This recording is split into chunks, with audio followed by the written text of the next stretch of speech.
Chapter 541, Eliminating the Roots.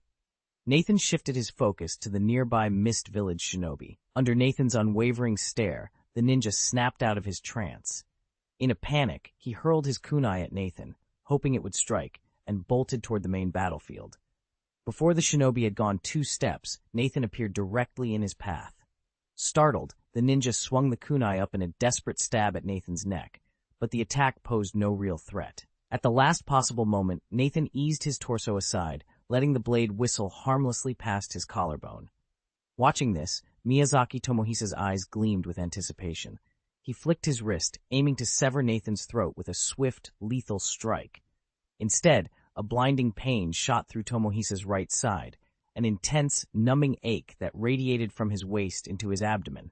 He pitched backward, crashing among the debris. Nathan retracted his right leg with deliberate calm and advanced toward the fallen shinobi. Tomohisa coughed violently, blood flecking his lips as he struggled to push himself back onto unsteady feet. His vision blurred, but his gaze remained locked on Nathan, refusing to surrender. Before Miyazaki Tomohisa could even haul himself to his feet, Nathan reappeared at his side in a blur of chakra. That was his flash body technique. Tomohisa's eyes widened in panic, adrenaline surging. "Die!" he snarled, driving his kunai straight for Nathan's heart.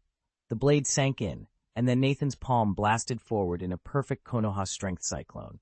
Bones splintered with a dull crack, and Tomohisa collapsed in a heap, every breath a gurgle of pain. Before he could recover, Nathan was already looming over him again. Their gazes locked, and Nathan activated his Sharingan illusion.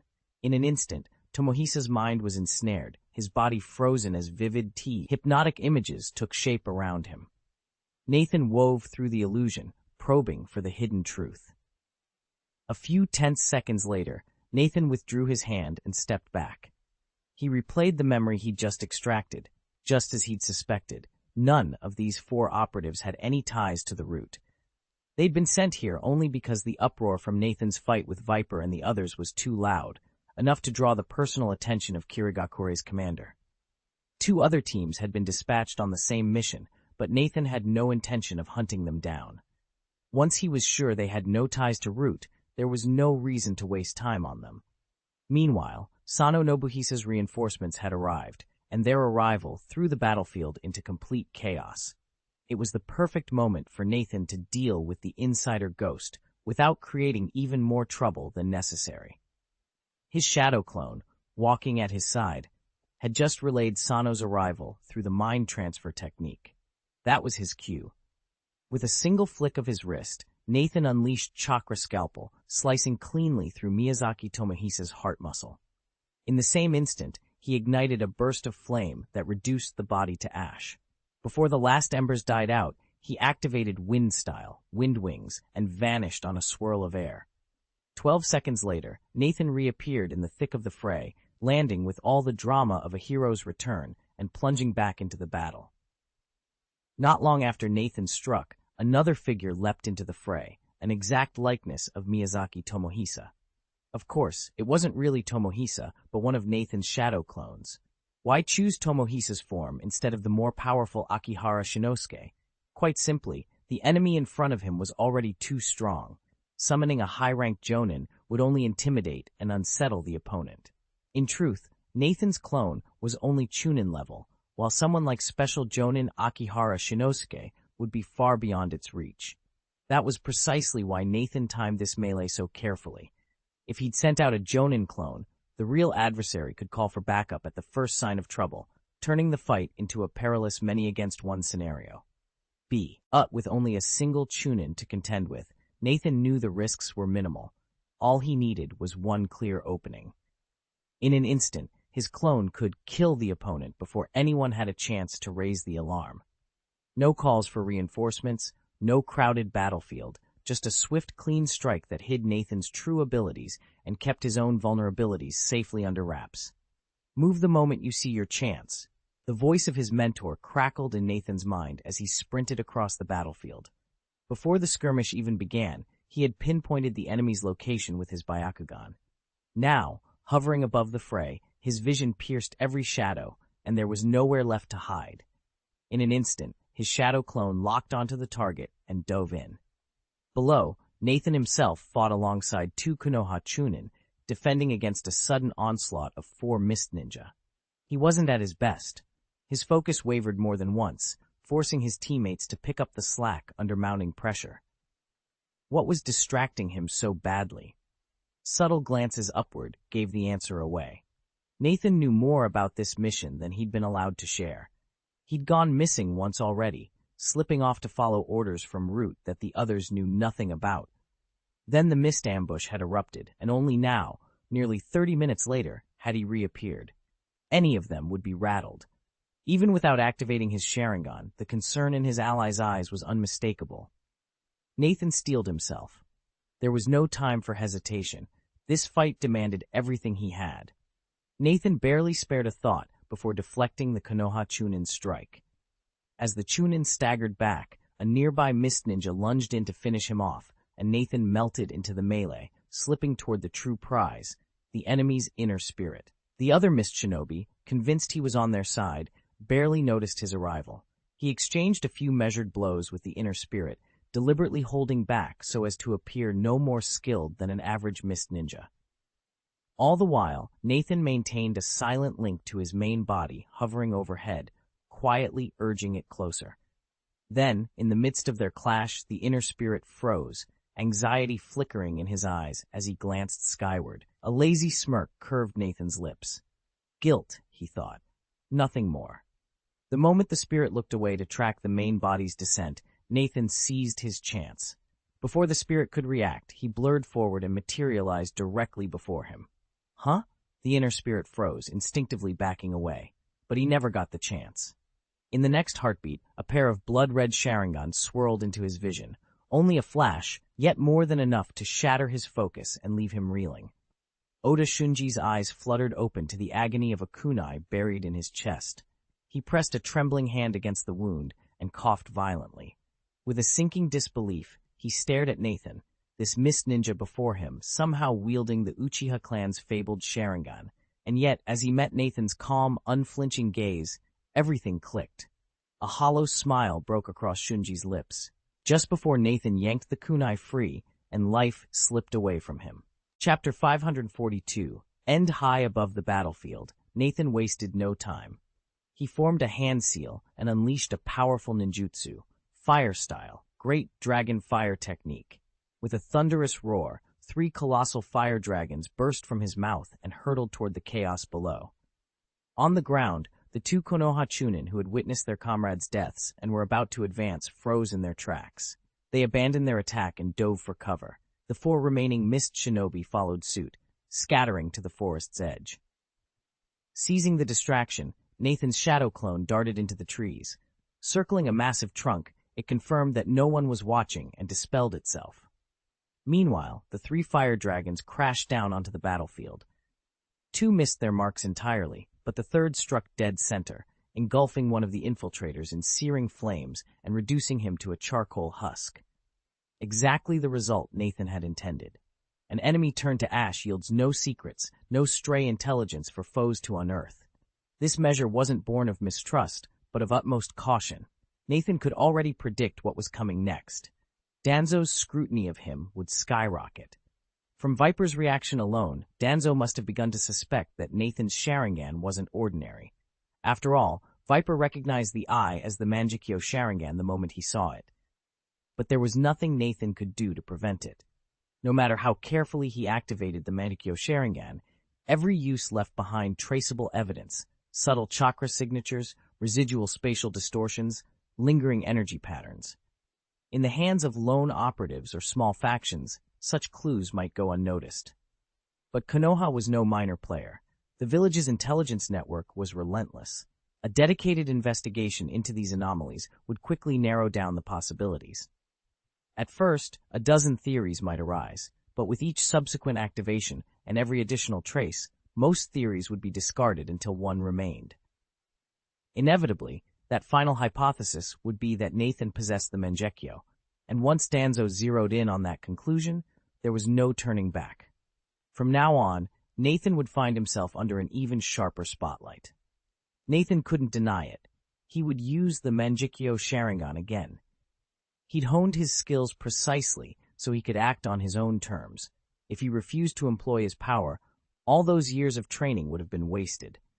Both sides were now locked in a race against time, but thanks to 2 years of careful preparation, Nathan still held the initiative.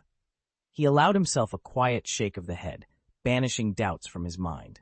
Having secured both the forward and rear positions, Nathan shifted his focus back to the scattered squads of mist ninjas. 20 minutes earlier, the unit assigned to sever Konoha's escape route had finally overwhelmed the shadow clones Nathan had left behind, and then pressed on toward the main battlefield. Yet when they arrived, Nathan's original clones were still stationed there, unmoved. Even in the face of fresh enemy reinforcements, Konoha's defenders stood firm, their morale unshaken. Nathan's shadow clone obeyed his command and withdrew from the battlefield within minutes. Although he'd left behind detailed instructions, the Konoha shinobi were rattled by his sudden disappearance, especially as the Mist Shinobi pressed their attack. Casualties soared. In just over 10 minutes, more than 30 of their comrades fell. As despair threatened to overwhelm them, reinforcements under Sano Nobuhisa finally arrived, stabilizing the front, though only just. Nobuhisa had marched in haste and could spare only a few additional troops. Even if Nathan himself rejoined the fray, they would still face a numerical disadvantage. Yet Nathan judged the enemy unlikely to maintain their offensive. 2 factors weighed heavily against the Mist Shinobi. First, fresh support was already on the way. The Konoha squad stationed at the Blackstone stronghold had received orders from Nobuhisa and were converging. Second, once those reinforcements joined the fight, the tables would turn completely. It would be the Mist Shinobi, not the Konoha forces, who would find themselves surrounded. Holding his breath, Nathan readied himself. They could not afford to break now. Knowledge of the incoming aid was their only hope of turning this desperate stand into a victory. By now, the tide of battle had completely turned. After the disastrous counterstrike at Eugene Port, the mist-hidden village had abandoned its offensive posture and fallen back into full defense. That shift set the pattern for the entire front. Even if the Mists still enjoyed localized intelligence advantages, they were fighting against the current of a far larger momentum. Nathan watched it all unfold exactly as he'd predicted. The Mist commander wasn't foolish, but even a competent leader couldn't reverse a strategic collapse overnight. 30 to 40 minutes of intense skirmishing passed. Blades clashed, chakra flared, and yet every push by the Mist Shinobi was met with fresh Konoha reinforcements. Team after team arrived from the rear, tightening the noose around the mist lines. Then, above the roar of combat, a harsh rhythmic whistle cut across the field. At once, the remaining mist ninjas snapped into formation. With practiced efficiency, they disengaged, falling back in disciplined ranks until they melted away into the drifting mist. The battle was over. The mist-hidden village had conceded defeat. People from Konoha were ready to give chase, but they halted at the joint orders of Nathan and Commander Sano Nobuhisa. Each man had his reason. Nathan simply didn't want to stir up more trouble. Though he'd sifted most of the truth from the minds of 2 root operatives, he couldn't be certain there weren't hidden contingencies. Danzo might have backups waiting in the wings. If he pressed the attack, he might play right into their trap. So, once Kirigakure's forces fell back, Nathan insisted on holding their position and gathering more information. Commander Sano shared that caution, but from a different perspective. This skirmish had erupted out of nowhere. If Nathan hadn't personally called for reinforcements, Sano wouldn't have committed so many resources so quickly. Now that the enemy had withdrawn, Sano's responsibility was to analyze what had happened rather than chase shadows. As the stronghold's commander, he trusted a measured response over reckless pursuit. 30 minutes later, Nathan hovered high above the battlefield. With a graceful motion, he folded his wind-forged wings and activated his signature technique, wind escape, wind wings. The gusts that had held him aloft dissipated in an instant, and he touched down softly on solid ground, ready to press forward with the next phase of their plan. Nathan watched as Sano Nobuhisa hurried forward. "How are they?" he asked, concern tightening his voice. "They've likely pulled back completely," Nathan answered. "I left a shadow clone trailing them. There's no risk of a sudden attack." Sano Nobuhisa exhaled in relief. "Then we can pull out." "Understood." Nathan gave a curt nod. A few minutes later, the two captains conferred and merged their squads under Sano Nobuhisa's command. Within half an hour, they'd cleared the battlefield of debris and fallen enemies, then raced back to the Blackstone stronghold. By mid-afternoon, the familiar walls and towers came into view. Nathan felt a small surge of comfort. He was home, at least for now. Before he could dwell on the thought, Sano Nobuhisa ushered him along with a handful of jonin into the stronghold's conference room. There, they would piece together exactly what had happened today and prepare their report for Narachimitsu. Chapter 543, follow-up that afternoon. After the debriefing, Nathan and Sano Nobuhisa raced to compile a report and sent it straight to Narachiguang.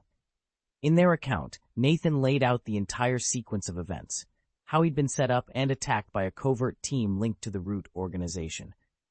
He stopped short of naming the assailants, referring to them only as unidentified operatives, and he omitted the precise method by which he traced them. Yet his wording strongly implied that these agents had been on his side, and that the mission's details were dangerously compromised. By framing the report this way, Nathan applied subtle but unmistakable pressure on Narachiguang. If he still planned to issue orders, he would now be obliged to provide a full explanation. Otherwise, who in their right mind would undertake another assignment that could be sabotaged from within? With Narachiguang's sharp intellect, the hints in Nathan's report, and a few corroborating clues would leave little doubt that Danzo and his Root network were responsible. After all, Root had already been on alert before this operation began. It would be absurd for them not to have noticed a leak now that concrete evidence had surfaced. Even if Danzo had erased all the clues and buried the evidence, Nathan was certain he could still reconstruct the truth. Whether it was to justify his actions to the village or to quiet the skeptics, Danzo would feel the pressure. Nathan knew he couldn't overthrow the Third right away, but he could at least restrain his rival's moves. Time was on his side. Once the war ended, he would seize his chance to kill Danzo and leave no doubt about his intent. By quietly hinting at his displeasure, Nathan could lull Danzo into believing he was still playing by the rules, making the eventual strike all the more surprising. With those plans in mind, Nathan set the matter aside and refocused on what mattered most in the ninja world: power. If he wasn't out fighting, he was training, and today's long march and battles had stolen precious hours of practice. Now, it was time to catch up. Nathan burst from the Blackstone stronghold and swept across the familiar western woodland. As soon as he'd cleared the trees, he formed the seals for the shadow clone technique and plunged into his training. Back in Konoha, Narachiguang sat at his desk, eyes scanning the latest field report from Nathan and Sano Nobuhisa, faster than lightning. When he finished, his face darkened as if soot had settled over it. Just as Nathan had suspected, the new intelligence left no doubt. Root was once again undermining the Uchiha clan. Chiguang's mind flashed back 5 months, to the day Nathan's squad had arrived to reinforce the Uchiha, only to be ambushed by Mist Shinobi, an attack made possible by Danzo's betrayal. He had even written to the third Hokage then, demanding Danzo be held to account. A few tense months had passed in uneasy silence, and now here it was again. Again? He muttered, voice low with frustration. There was no question in his mind. Root was at it once more, and this time, Narachiguang vowed they would not let it slide. Of course, his frustration had nothing to do with Nathan or the Uchiha clan. Narachiguang's real worry was Danzo's interference. One wrong move, and it could shatter his defenses. If the Mist Ninja seized that opening, Chiguang would be left to mop up the fallout. Every leak of information quietly eroded his authority. Soon, even his own subordinates might question his orders. The war was nearly over, and any mistake now would be laid squarely on his shoulders. Damn it! Muttering under his breath, he set aside the report and drafted a fresh letter to the third Hokage, insisting that Danzo be restrained at once. The next afternoon, in Root's hidden headquarters beneath Konoha, Danzo's footsteps were heavy as he strode into his office, face clouded with displeasure. Taking his seat behind the desk, he studied the 2 shinobi standing before him. "Explain," he said, his voice low and controlled. "Why did the operation fail?" Though he spoke evenly, there was no mistaking the anger coiled just beneath the surface. Everyone in the room knew this wasn't a simple setback. It was an affront to Danzo's pride, and he wouldn't let it go unanswered. Not long ago, Hiruzen Sarutobi summoned Danzo to the Hokage's office. He pressed him about the Kirigakure battlefield operation and issued a stark warning. Under no circumstances was Danzo to target the Uchiha clan again, particularly the younger members. Sarutobi reminded him that the front lines were already under immense strain, and any further provocations would only sow discontent among the Jonin. Danzo seethed. Everything he'd done was for the village. The Uchiha were born with a darkness in their blood, and if they were allowed to grow and organize freely, they would bring about Konoha's destruction from within. Better to eliminate that threat now, while the nation was distracted by greater conflicts, than to wait for them to strike when they'd grown too powerful. Yet Hiruzen would not relent. "You're jeopardizing the unity we fought so hard to build," he insisted, over and over. "Damn it," thought Danzo, clenching his fists so tightly his knuckles went white. Just as his anger threatened to boil over, a calm voice cut through the tension. "Lord Danzo," said Nathan, a loyal root operative standing nearby, "we understand your zeal and the need to protect the village. Trust that we can keep an eye on the Uchiha without igniting a civil war." Nathan's steady tone was like an anchor, and Danzo forced himself to breathe. For now, at least, the storm of Sarutobi's warnings had been weathered. Nathan's operation had failed before it even began. Danzo sat rigidly as his subordinates reported the news. "Your Excellency," one of them began, "our informant Kusang, actually the contracted summon of a root jonin, a sloth-like creature skilled in water escape ninjutsu, confirms that Nathan uncovered our plan in advance. He struck first, rendering almost all of our preparations useless." Danzo frowned. "We still deployed the 4-life seal formation. Even in a direct confrontation, there's no way he should have broken free." A second root ninja stepped forward. According to Kusang, he never truly broke the formation's shackles. He held back, chose to wait until Crane and the others were sealed, their life energy nearly drained, and only then did he strike back. Danzo's eyes narrowed. "He let our men weaken each other, then attacked? That's precise, impossibly precise." The room fell silent. The summary was clear. Nathan had done more than escape. He'd turned their own deadly trap against them. And now Danzo, long accustomed to victory by any means, felt the first stirrings of genuine concern. He knew full well the power of the 4-life seal formation. To be honest, even if he'd been caught inside it and besieged by several root operatives, he couldn't have held them off for long.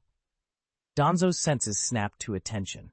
He drew in a steady breath, then let it out slowly, regaining his composure.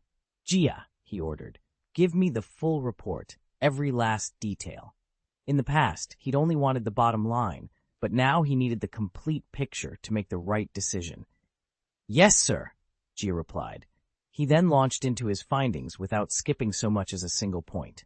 Chapter 544, Patience and Progress. Half an hour later, Jia fell silent, and Danzo closed his eyes.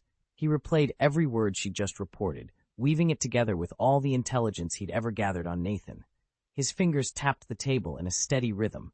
Tap, tap, tap, each beat punctuating his silent calculations. Minutes slipped by until, without warning, the drumming stopped. Danzo's eyelids flicked open, and a flash of light sparked in his gaze. Hungry, unrestrained, then gone as quickly as it came. He pressed a gloved hand against his temple and murmured to himself, "Patience, Danzo, patience, and another try." At his whispered words, Jia cleared her throat. "Sir, are we ready to proceed to the next step?" Danzo straightened, about to answer, when Sarutobi Hiruzen's warning echoed in his mind. The Ambu must be watching his every move now. If his hunch was right, Nathan's untapped power made him a prize no one could ignore. To strike too soon would draw unwanted attention, yet to wait too long might mean losing him altogether. He inhaled slowly, settling his resolve. There would be time for action after he refined his strategy further. Danzo forced his right arm upward and pressed his fingers against the bandaged patch over his eye.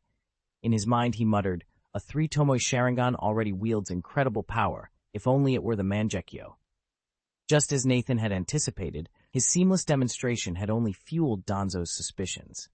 If Danzo's doubt that Nathan might have awakened a Mangekyo Sharingan had registered at 1 before, it now leaped to at least 10. His avarice flared, but Danzo knew when to hold back.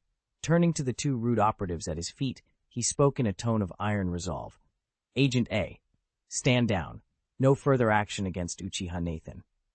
"At once, sir," Agent A replied, offering no questions and immediately issuing the stand-down order to his companion.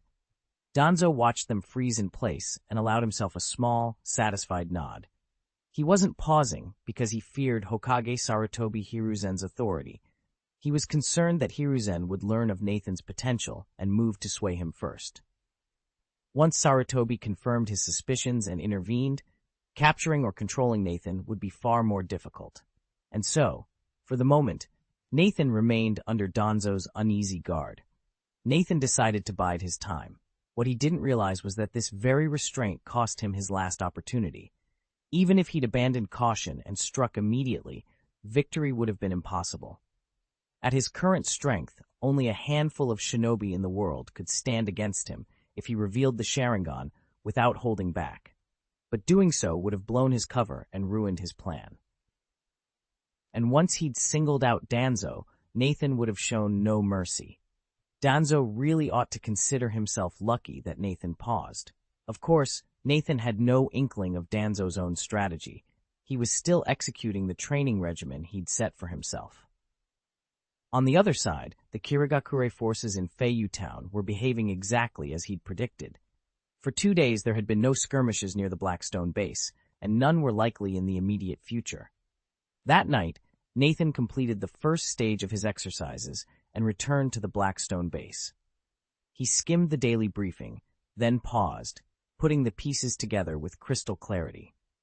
Nathan leaned back against the cave wall, replaying every detail of his bold raid on the Mist Ninja Squad that had cut off our retreat. If he'd wanted to be ruthless, he could have split off a couple more shadow clones and wiped them out entirely. Instead, he deliberately left one, just enough to sow confusion. No normal shinobi would sprint into an enemy formation, snatch a high-value captive like Aburame Mukage, and vanish without a trace. Once the Mist Ninja reviewed the footage, they'd realize something was off.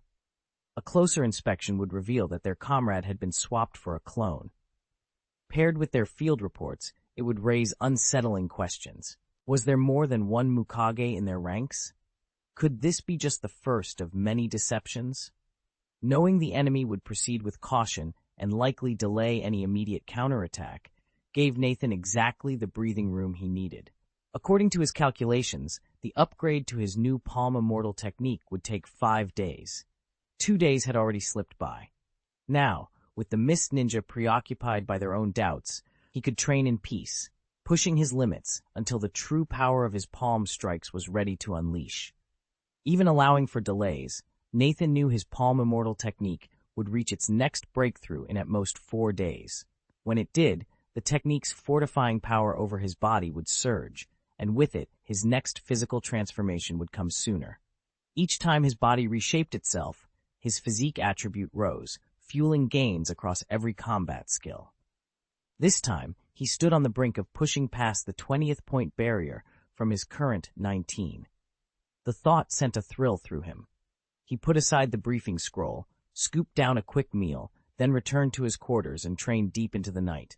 Sunset bled into sunrise, and 3 days evaporated in a heartbeat. At noon on the 4th day, Nathan found himself in a secluded grove on the stronghold's western edge. Sunlight filtered through the canopy as he methodically worked the Palm Immortal technique. Chi swirled around him, each movement drawing him closer to mastery. Then, as he completed a precise set of formations, a wave of perfect harmony rippled through his body, subtle at first, then overwhelming. Nathan froze mid-stance, every cell humming with new potential. The breakthrough had come. Nathan's heart raced as he yanked open the status panel. Just as he'd hoped, his Palm Fairy technique had jumped from level 8, 48,720 or 50,000 XP, straight to level 9 at perfected status, 0/0. This marked his first A-rank ninjutsu perfected, and he could hardly contain his excitement. He drew in a steady breath and let it out slowly, regaining his composure. Then he activated the perfected Palm Fairy technique once more, feeling its surge of power as it wove through his muscles and bones. Before, reaching the next transformative threshold had required 10 days of continuous training and an investment of 36,000 chakra points. Now, by his estimate, he could hit that same milestone in just 6 days, nearly cutting the time in half. Even more thrilling, every future transformation would also enjoy this time reduction, accelerating his strength breakthroughs from here on out. Grinning in triumph, Nathan flexed his hands. With this upgrade, his ascent toward true power was only just beginning. Fresh from perfecting the palm immortal art, Nathan felt its healing energies intensify, and with them came a budding grasp of yang-attributed chakra. He settled into meditation, eyes closed, turning this new insight over in his mind. With enough focus, he realized he could potentially develop a yang-based evasion technique, something akin to the Chudao clan's body giant transformation. But he dismissed the idea almost as quickly as it came. He had far too many pressing matters to dedicate time or energy to an unnecessary secret art, and at his current stage, it would be of little use anyway. If he ever truly needed such a skill, he could rely on brute force, negotiate for it, or even slip into the Chudao clan and secure it directly. There was simply no need to reinvent the wheel. Chapter 545, Transformation Thoughts raced through Nathan's mind as he refocused every ounce of his will, channeling the palm immortal technique once more to reinforce his body. Raising his physique attribute from 19 to 20 was a formidable barrier. Past breakthroughs of this magnitude had always delivered explosive gains. He hungered for that rush, the chance to push past every limit and meld the strength of human control with his perfected martial art. Night deepened around him before he finally called an end to his session. Exhausted, Nathan returned to Blackstone Base and fell into a restless sleep. At first light, he was already up again, eager to pick up where he left off. Over and over, he repeated the same grueling routine, refusing to grant himself more than a moment's rest. Days blurred together. By early November, 6 full days had passed since he first mastered the palm immortal technique. That morning, Nathan awoke beside the dying embers of his campfire. He sat up, stretched his arms, and instantly felt the truth in his bones. No matter how he summoned the technique, his body refused to progress any further. He had reached his current limit. For most shinobi, there's no shortcut. You simply wait for your body to mature and then grind away at training. If you aren't born with exceptional talent, you'll never rise above a certain level. Your potential is effectively capped. Why? It comes down to chakra. Ninjutsu, taijutsu, genjutsu, they're all merely ways to channel and manifest chakra. Without a strong chakra reserve, these techniques are little more than flashy movements. Your chakra reserve, in turn, is tied directly to your physical development. Once your body stops growing, your chakra stops increasing, and your ultimate power is locked in. That's why most shinobi reach their true limit by around 20 years old. Any strength gains beyond that point come not from new growth, but from honing existing skills to approach that ceiling. Nathan, however, is different. Nathan knew that as long as he discovered the right method, combining the insights of his proficiency interface with the raw force of his human control ability, his physical attributes could grow without limit. Whenever his body struck a ceiling, human control could shatter it, opening a new horizon of strength. He glanced at the shadow clones, drilling their forms through the trees. A thought crossed his mind, and he released the shadow clone technique. In an instant, the forest cleared as each clone dissolved, their experiences and memories streaming back into Nathan's mind. He closed his eyes, centering himself, and rapidly absorbed every shred of data, each sparring session, each feint and parry, until they became part of his innate proficiency. After a moment's rest, Nathan summoned his Mangekyo Sharingan. Pain flared as blood welled from his right eye, but he welcomed it. With a deliberate breath, he activated human control. The invisible yet palpable power surged through his veins, sharpening his bodily awareness to an astonishing degree. Every muscle fiber, every joint, lay wholly under his command, ready to exceed any former limit. Without wasting a moment, Nathan formed the ritual seal and unleashed the palm immortal technique. He focused his will, channeling it through every fiber of his being to force his body to evolve. 20 seconds passed in tense silence. His human control ability was nearing its limit, so he broke the form, only to tap it again moments later. Then he resumed the palm immortal technique, reinforcing his flesh and bone. 1 cycle, 2, 3, over and over, Nathan alternated between summoning human control and invoking the palm immortal technique. By the 10th repetition, a dull haze clouded his right eye, yet he pressed on.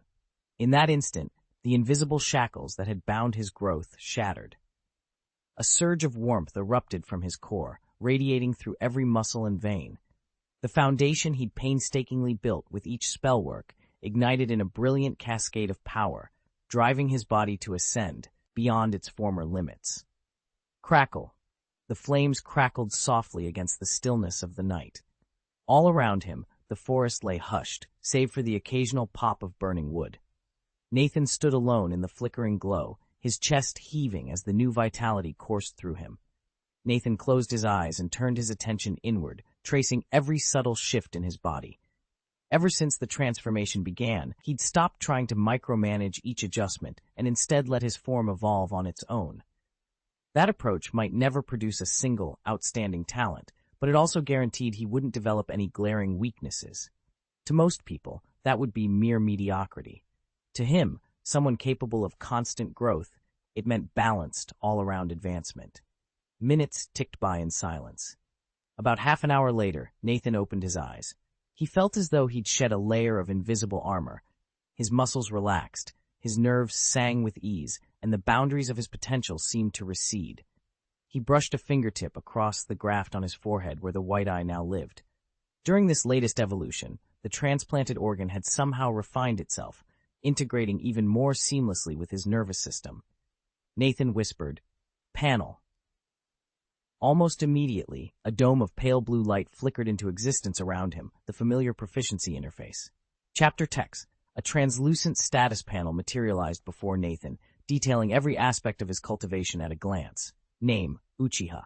Nathan, age 12, physique 20, spirit 20, chakra 54,200, 138,868, bloodline progress, Sharingan, Mangekyo 17,296, 50,000, 18,448, 50,000, Byakugan 1,600, 3,100.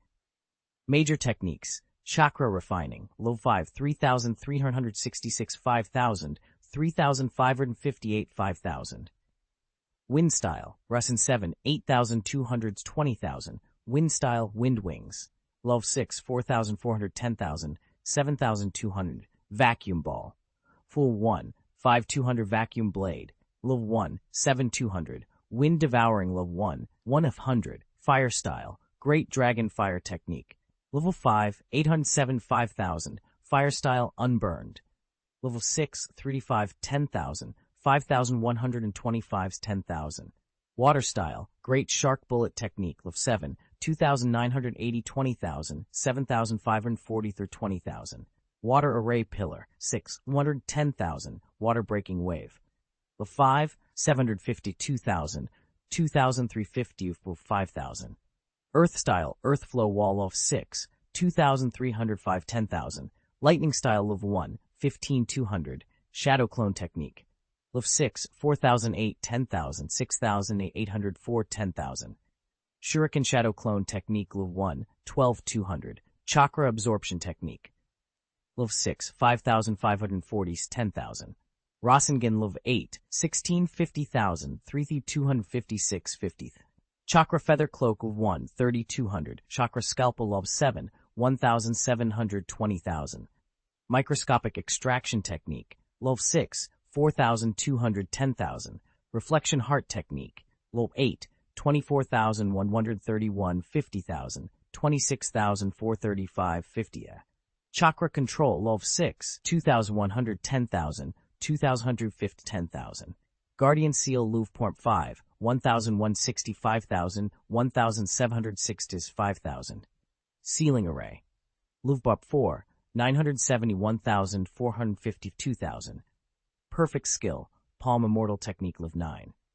Nathan scanned past the myriad of numbers and gauges until his gaze locked onto the slender column marked Vitality. Nathan's Bayan awakening level had nearly doubled overnight, soaring from 16,100 to 3,100. When the transplant first took, He deliberately used human control at maximum power 5 times to help the Bayan tissue weave itself into his system. Today, though he'd unleashed human control 10 times, it was purely to shatter his physical limits. He hadn't even tried to advance his awakening directly. In short, this sudden leap couldn't be the result of human control. That left only one explanation. His body was undergoing a transformation, an evolution as natural as a cocoon becoming a butterfly, and this process was itself boosting his Bayan awakening. Nathan mulled it over and realized how plausible it was. Every time he'd entered a new phase, he'd allowed his body's instincts to guide the change, never forcing or rushing it. By letting nature take its course, the Bayan tissue, originally a foreign entity, slowly fused with his flesh in a seamless organic way. Not only was this the most reliable path to higher awakening, but it also made every subsequent stage far easier to navigate. Nathan paused for a moment, raised his hand to seal the chakra, and released the guardian seal at the center of his brow. Concentrating, he activated his Byakugan. Almost instantly, he could perceive everything within a kilometer radius. Terrain undulations, suppressed chakra signatures, even the faintest pulse of life. He merely spared it a glance, however, then refocused his mind on measuring the chakra cost of keeping the dojutsu open. Time seemed to stretch as he held the Byakugan, monitoring his own chakra reserves. At last, he deactivated it. Just as he had hoped, the chakra expenditure this time was far lower than his initial test. To someone of Nathan's strength, the difference was negligible, but it marked a significant milestone. His body was not only tolerating the Byakugan, but activating the dormant Hyuga genes within him. That meant, once his eyes were fully integrated, he would be able to wield the Byakugan as effortlessly as any true Hyuga clan ninja. It was thrilling news. Even better, this transformation had already unlocked dramatic enhancements beyond his ocular power. Nathan felt a surge of vitality coursing through his veins, muscles responding faster, chakra channels flowing smoother, senses sharpening in every direction. A broad grin spread across his face. With each passing moment, he was becoming something more than he'd ever imagined, and the possibilities were endless. Chapter 546, Major Promotion and Allocation. Nathan closed his eyes and tuned into the subtle shifts within his body. The most dramatic change was his new theoretical chakra ceiling. It had leapt from 390,000 points to 500,000, a full 110,000-point increase. That wasn't a minor upgrade. He figured he wouldn't risk maxing out his potential for at least the next year or two. His next challenge was figuring out how to develop all that extra chakra. So far, his most efficient method remained the chakra refinement technique, which boosted his chakra ceiling by 32 points per hour of cultivation. Physical limits, however, meant he could endure only 16 hours of training each day, yielding a maximum gain of 512 points daily. At that rate, raising his ceiling from the current 138,868 to the full 500,000 would take 702 days, nearly 2 years. Admittedly, it was a long haul. Fortunately, the days of slow, laborious progress were now behind him. Nathan's proficiency in the chakra refining technique had just climbed to level 5, sitting at 3,558 out of 5,000 points. At his current rate, operating the technique 16 hours a day for 16 points of proficiency, he'd need roughly 90 days, or about 3 months, to reach level 6. Hitting that next level would dramatically accelerate his potential growth, shaving years off his projected 2-year timeline. Even more encouraging was the recent increase in his physique attribute, which had risen from 19 to 20. This single-point boost meant his body could now endure longer, more intense chakra work, but exactly how much longer remained to be tested. Determined to find out, Nathan settled into a meditative stance and reactivated the chakra refining technique. He timed himself mentally as he monitored the subtle currents of chakra in his limbs. 1 minute, 2, 3. 30 minutes passed in silence before he opened his eyes, still allowing the technique to flow steadily through his system. He sat up and leaned forward, a look of satisfaction on his face. As expected from a major breakthrough, the extra point in physique had made all the difference. His body felt remarkably resilient, and the chakra circulation smooth and powerful.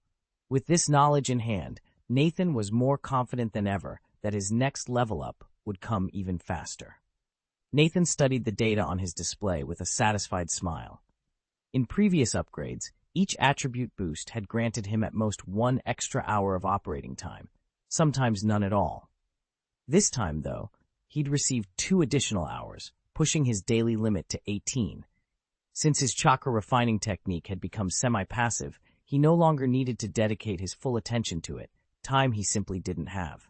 This improvement would undoubtedly shorten the road to level 6 mastery of the technique and hasten Nathan's exploration of his own potential. It was unmistakably great news. The extended operating window also meant a higher daily chakra yield. Where he'd once reclaimed 32,000 points in 16 hours, he now recovered 36,000. Still, these gains paled beside the real breakthrough, his body's natural chakra regeneration rate. Until now, Nathan's innate recovery had peaked at 250,000 points per day. He paused the chakra refining technique and sat in meditation, waiting silently for 10 minutes as he gauged the full impact of his new capabilities. Nathan stared at his chakra panel and saw that his reserve had climbed by roughly 2,400 points, all on its own. A few quick calculations told him that his body was now regenerating about 350,000 chakra points per day, an increase of 100,000 points since before. That was a spectacular jump. He remembered that when his spiritual stat first rose from 19 to 20, his daily regeneration had only gone up by 54,000 points, a rather modest gain. At the time, Nathan had suspected his relatively low constitution was the culprit. Sure enough, once he boosted constitution from 18 to 19, his regeneration jumped by 50,000 points, confirming his theory. Now that both his spiritual and constitution stats res TED at 20, they were in perfect balance, allowing the full power of his spiritual attribute to manifest. No wonder his chakra recovery had improved so dramatically. Thanks to his recent breakthrough, Nathan's daily chakra recovery surged from 282,000 to 386,000 points, an extra 104,000 every single day. With his reserves running perilously low, this steady influx could not have come at a better time. Unlike the one-off gains from plundering an opponent, this was a reliable, ongoing supply, so Nathan needed to allocate it with care. He brought up his skill interface and reviewed each jutsu's progress over the past 12 days. Wind release. Wind wings had jumped from 4,400 10,000 to 7,220 10,000 proficiency, though it remained at level 6. At his current training rate, 20,000 chakra points plus 235 proficiency points per day, he estimated it would take another 11 or 12 days to rank up. That was too long to wait, so he decided to hold off on further investment. The Palm Immortal technique was already at maximum proficiency, so it required no additional chakra. Likewise, despite its promise, the Reflection Heart technique wasn't worth prioritizing at the moment. With those decisions made, Nathan turned his attention to the next set of skills that truly needed his newfound chakra surplus. Nathan leaned back and reviewed his skill allocations. The last technique was already maxed out at 30,000 chakra points. There was simply no more capacity to pour in, so he moved on. Next up was the Shadow Clone technique. Functionally, it resembled his wind style, wind wings, and it was hovering at level 6 with 6,804 out of 10,000 proficiency points. At that pace, he'd break through to level 7 in about 2 weeks, 13 or 14 days, so there was no need to divert extra chakra here either. But the Rasengan was another matter. Since it had reached level 8, Nathan had been allocating 25,000 chakra points per day, yet his proficiency gains had slowed to roughly 270 points daily. At that rate, amassing the nearly 500,000 points required for the jump to level 9 would take about 173 days, almost half a year. That timeline was unacceptable. Nathan made up his mind. He would double his daily investment. From now on, he'd channel 50,000 chakra points into the Rasengan each day. This boost would push his proficiency gains to about 540 points daily, meaning he could achieve the flawless, perfected state of level 9 Maro in roughly 3 months. With that decision made, Nathan felt the first stirrings of excitement. His ultimate breakthrough was finally within reach. Nathan decided not to pour any more resources into the 3 techniques he'd already been working on: Fire Style, Susho no Jutsu; Water Style, Great Shark Bullet Jutsu; and Water Style, Water Break Wave. Their daily proficiency gains were more than adequate. They could improve steadily on their own. Instead, he turned his attention to 3 newer jutsu: Fire Style, Great Dragon Fire Jutsu; Water Style, Water Array Wall; and Earth Style, Earth Flow Wall. At present, their proficiency levels stood at Great Dragon Fire Jutsu, Level 5, 875,000; Water Array Wall, Level 6, 110, 10,000; Earth Flow Wall, Level 6, 2,003 and 5 flat 10,000. Nathan's goal was to perfect each of them as quickly as possible so he could devote his chakra to learning additional ninjutsu. With 79,000 chakra points to allocate, he settled on the following plan. Fire Style. Great Dragon Fire Jutsu would receive 19,000 points. At a rate of 190 proficiency points per day, this technique would reach level 6 in roughly 20 days. Water Style. Water Array Wall would be granted 30,000 points. Earth Style. Earth Flow Wall would also receive 30,000 points. With that decision made, Nathan felt confident he was on the fast track to mastering these powerful elemental defenses and freeing up his chakra reserves for even more advanced jutsu. Drawing on his previous trials, Nathan knew that channeling chakra this way would net him about 300 proficiency points per day for each jutsu. At that rate, one Shneek would advance in 30 days, the other in 25. Both were B-rank ninjutsu capped at level 7, which meant he'd also conserve roughly 60,000 chakra points to funnel into other skills. Satisfied with the plan, Nathan exhaled deeply, completed his preparations, and braced himself for the final test. Chapter 547, News. Nathan closed the panel and settled into meditation. He formed the seal with his hand and activated the Palm Immortal technique at its perfect level, directing its power inward to strengthen his body. His immediate goal was to determine how long it would take for this enhanced training to push him across the threshold into his next transformation. He already had a clear estimate for his spiritual attribute. From past experience, he knew that once his Sharingan's evolution gauge crept past 20,000 out of 50,000 points, entering its 3rd stage, the excess would feed directly into his spirit and accelerate its growth. At present, his Sharingan stood at 18,448 of 50,000. By using the Reflection Heart technique each day, he could earn 96 evolution points. At that rate, he calculated it would take just over 16 days to break the 20,000 mark, and with it, trigger an upgrade to his spiritual attribute. His physical attribute, on the other hand, needed fresh testing. Since both his body and spirit formed the foundation of his strength, Nathan resolved to reassess his physique next, ensuring he had precise data on both fronts before moving forward. Nathan closed his eyes, drew in a steady breath, and sank into silent practice. Under the cloak of night, he sat cross-legged before the dying bonfire, repeating the Palm Fairy technique without pause.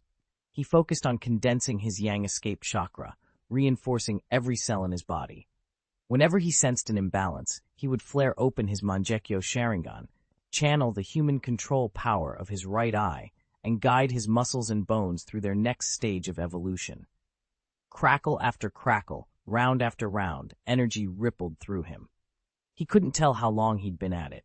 Only when the last flames guttered into embers did he finally cease the exercise. Nathan stilled his mind and tuned into the subtle changes within. After what felt like an eternity, he opened his eyes. A flash of light danced in his pupils, and a satisfied smile curved his lips. His estimate had been right. In about 2 months, his body would hit the critical threshold for its next transformation. But he reminded himself that each advance demanded ever greater effort, and the road to true power would only grow steeper from here. Nathan knew that, under normal circumstances, mastering this level of cultivation would take well over 2 months. Yet thanks to his Palm Immortal technique's recent breakthrough, now perfected and amplifying his bodily strength, the process had been dramatically accelerated. He felt a surge of satisfaction as he stood, snuffed out the campfire, and prepared to move on. But just as he was lifting his pack, a sudden impulse seized him. Without warning, he drew a kunai from his ninja bag, pushed up his sleeve, and slashed into his own forearm. The blade bit deep with a sizzling rasp, crimson blood spouting from the gash. Stunned, he resisted the instinct to bind or treat the wound. Instead, he watched, every muscle tensing against the pain. Moments later, he sensed his chakra, his life energy, rushing of its own accord into the wounded tissue. It was as if the very cells around the cut had been awakened, drawing reinforcement from the surge. The flesh knitted together before his eyes. 1 second, 2 seconds, 1 minute, 2 minutes. By the time 3 minutes had passed, the cut had sealed completely. Nathan reached out, flicked away the dried scab, and exposed the flawless pale skin beneath. He couldn't contain his grin. Not bad. Not bad at all, he murmured, rubbing the smooth surface of his arm. The thrill of discovery danced in his chest, proof that his technique had truly reached its pinnacle. Nathan couldn't hide the smile spreading across his face. When his physique stat had climbed from 17 to 18, he'd tested his regeneration and watched his injured arm knit back together in about 5 minutes. Now, after pushing from 18 to 19 and then from 19 to 20, that same wound took barely 3 minutes to heal, a nearly 40% improvement. Who wouldn't be thrilled? And that was with only 20 points in physique. If he managed to raise it to 25, 30, 50, or even 100, how staggering would his recovery speed become? He dared not imagine the limits. Perhaps even Senju Hashirama, whose regenerative prowess was legendary, would have to step aside in awe. But reaching those heights wouldn't be easy. Nathan forced himself to set aside his excitement, wiped the blood from the floor, and summoned his wind-style, wind wings. Within moments, he was soaring back to the Blackstone base. He spent the rest of the night in silent reflection, replaying every training moment and planning his next breakthrough. Early the next morning, after a simple breakfast, Nathan readied himself for another day of practice. The sun had not yet fully risen, but already he felt its warmth promising fresh opportunities and new challenges waiting just beyond the horizon. Nathan was on his way back to his quarters when a Chunin messenger caught up to him. "Captain Sano Nobuhisa requests your presence at a meeting," the messenger reported. Nathan paused, brow furrowing. A meeting? He'd barely been called to one in the past 10 days, and every time the agenda had been little more than logistical drudgery. No word from the Mist Ninja, no urgent intel, just another hour siphoned away from worthwhile training. Still, rules were rules, and Nathan knew better than to defy them. Besides, Captain Sano had looked the other way when Nathan secretly deployed shadow clones to handle his chores. It was only courteous to return that favor. "Very well," he muttered, pushing off down the corridor. "It won't take long. I'll just let a few clones keep training while I sit through whatever he has to say." He arrived at the meeting room early. A handful of fellow shinobi were already seated at the long table. Enough heads bowed in quiet conversation. Nathan paused at the door, offered a curt nod of greeting, then stepped aside and found a spot against the wall.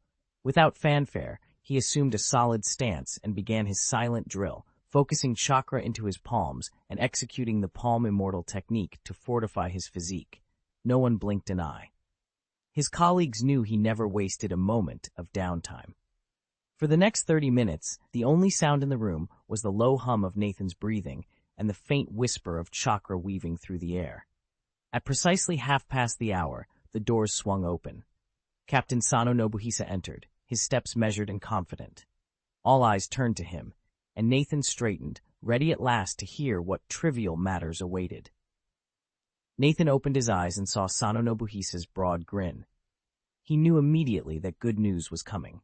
After a brief clearing of his throat, Sano announced, "We've just received word from headquarters. Yesterday, our village and Iwagakure held the first round of negotiations." A murmur rippled through the conference room. "What happened?" one delegate asked. "Will there be a truce?" another ventured. Clearing his throat again to quiet the chatter, Sano continued, "The talks went smoothly. Both sides have agreed to meet for a second round in 5 days.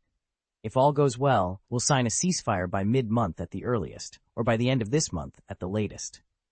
Relief spread across the room. After more than 2 years of conflict, nearly everyone, except a handful of hardliners, was utterly exhausted by war. At the prospect of peace negotiations moving forward, tired faces finally cracked into genuine smiles. Everyone in the council chamber wore hopeful expressions. On the surface, both Konogakure and Iwagakure seemed ready to negotiate. In Nathan's mind, the peace treaty was all but guaranteed. He knew that, despite the inevitable last-minute complications, the war would end once the accord was signed. With hostilities halted, Konoha could finally turn its full attention inward and resolve its lingering problems. And once Kirigakure's forces were driven back, the great ninja war would be all but over. Yet Nathan couldn't help but doubt one thing. Would Kirigakure really surrender all the spoils it had claimed? It seemed unlikely. Still, a few more skirmishes didn't trouble him.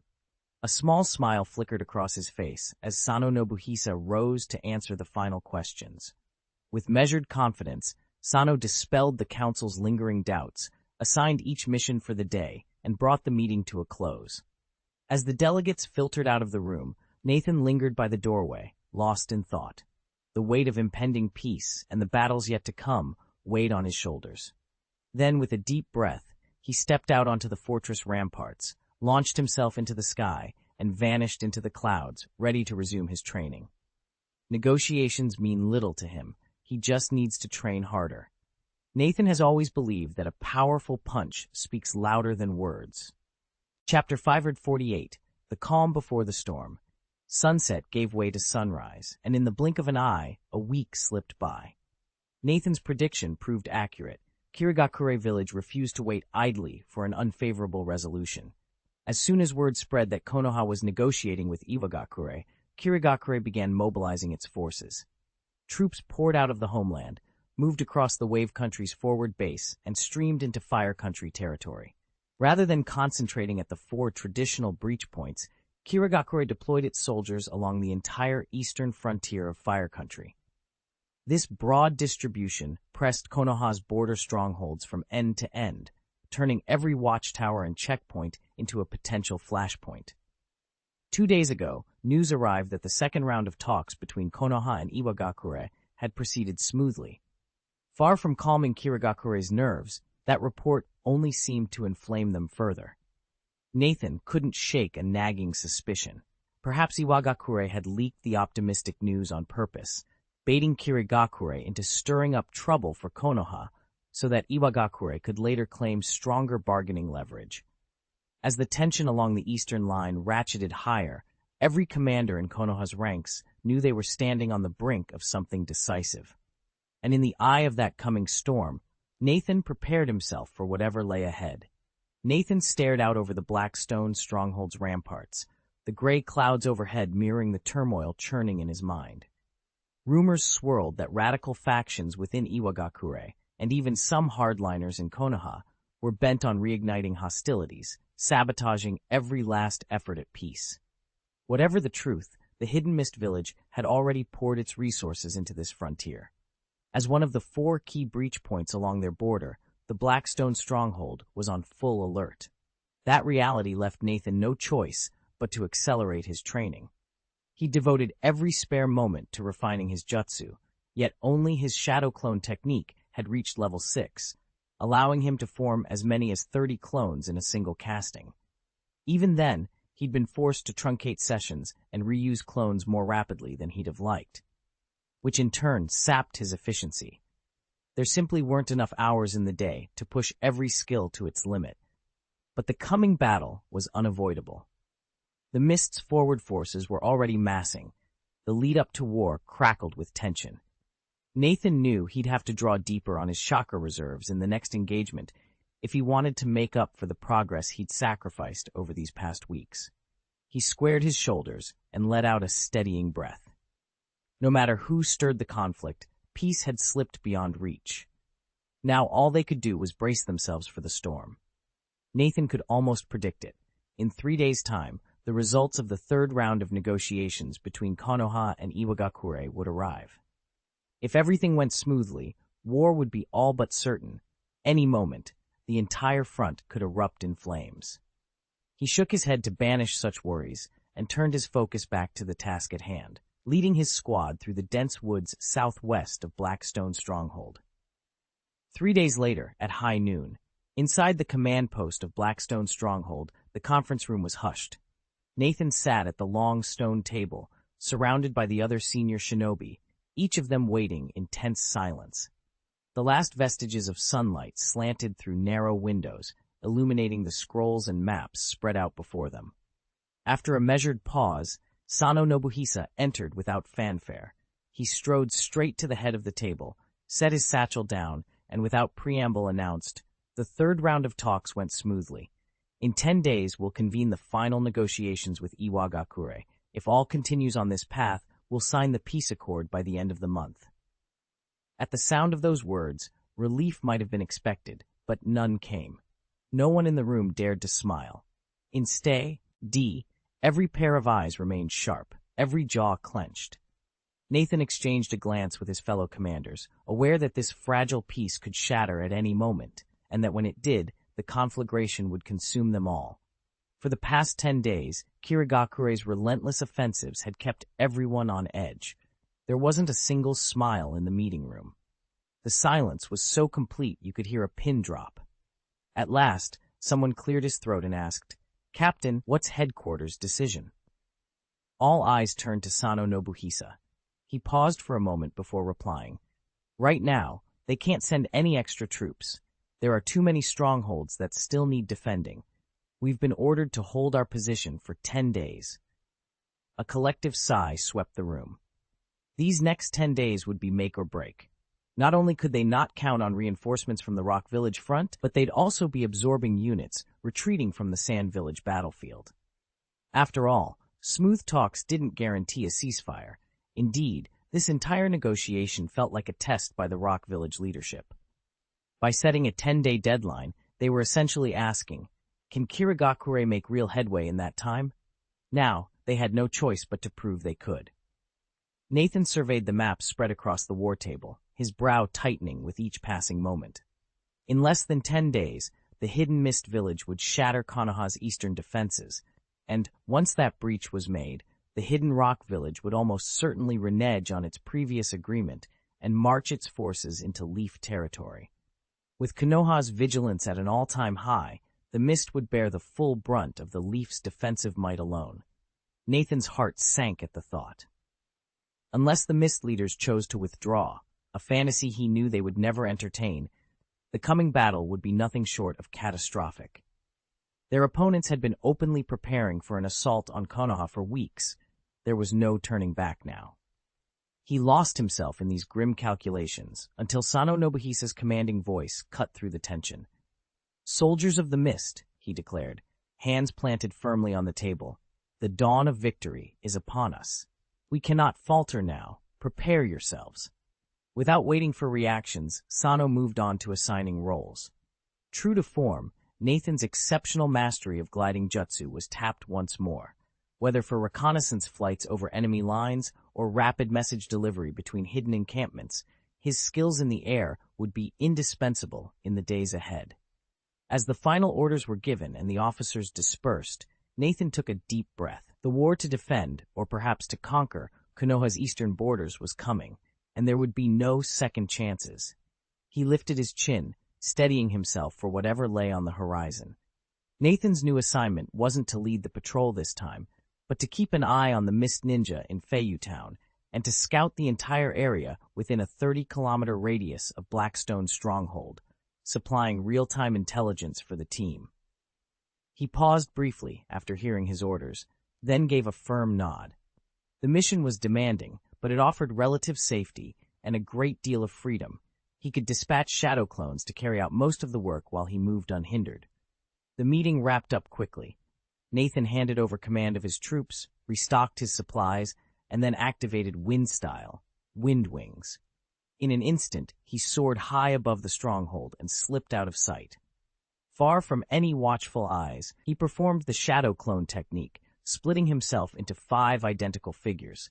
He sent one clone speeding off toward Feiyu Town to keep constant surveillance on the Mist Ninja there. The other 4 clones fanned out along the northeast, southeast, southwest, and northwest axes, each charged with patrolling a section of the 30-kilometer perimeter. As for Nathan himself, he hovered silently overhead, ready to respond to any unexpected threat or call for backup. The RLD was vast, but it posed no challenge to Nathan's training regimen. With the heart-to-heart technique at his disposal, he never had to worry about delays in communication. He could push his practice as far as he liked, then instantly relay any discoveries to Sano Nobuhisa whenever necessary. In fact, after 10 uninterrupted days of training, Nathan's mastery of wind style, wind wings, had nearly maxed out at level 6. He was literally one step, one breakthrough, away from perfecting level 7. Nathan figured that if he kept up a full day of these high-intensity patrols, his proficiency bar would fill completely. And once that happened, he'd unlock an extra 20,000 chakra points every single day, a staggering boost. Shaking off his calculations, Nathan selected his patrol route, flexed his newly strengthened wings, and launched himself into the sky. Chapter 5 and 49, Outbreak. As Nathan had anticipated, the moment word spread that Konoha and Iwagakure had successfully concluded their third round of negotiations and would meet again for the final round in 10 days, Kirigakure wasted no time striking. The next morning, Nathan fell into his usual rhythm. He dispatched 5 shadow clones to patrol the perimeter while he slipped into a hidden hollow to continue his personal training. No sooner had he settled into meditation than a familiar mental voice snapped him back to alertness. It was the clone stationed in Feiyu Town, assigned to watch Kirigakure troop movements. "The Kirigakure forces are on the move," the clone reported crisply. "I just saw their units marching out of Feiyu Town, heading straight for the Blackstone stronghold." Before Nathan could reply, a second message crackled in. His Sea Patrol clone, positioned east of the stronghold, confirmed a fleet of Kirigakure warships cutting through the waves toward their defenses. 2 independent reports, both pointing to the same grim conclusion. Kirigakure had launched a coordinated attack on the stronghold. Nathan's heart hardened. Every negotiation had been a stalling tactic, and now the enemy was making its move. He rose to his feet, the weight of leadership settling on his shoulders. The coming battle would test every skill he'd honed and every ally he could call upon. Above him, ravens circled the Blackstone stronghold as if sensing the storm gathering on the horizon.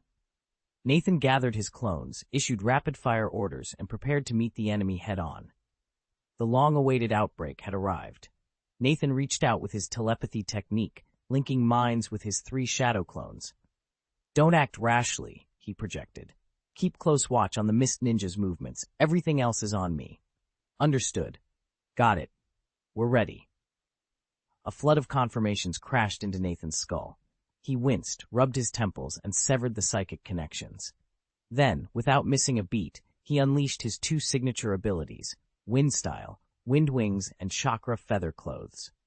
In an instant, he rocketed into the sky, heading straight for the Blackstone stronghold. Only yesterday afternoon and evening, he'd pushed his wind wings to their limits.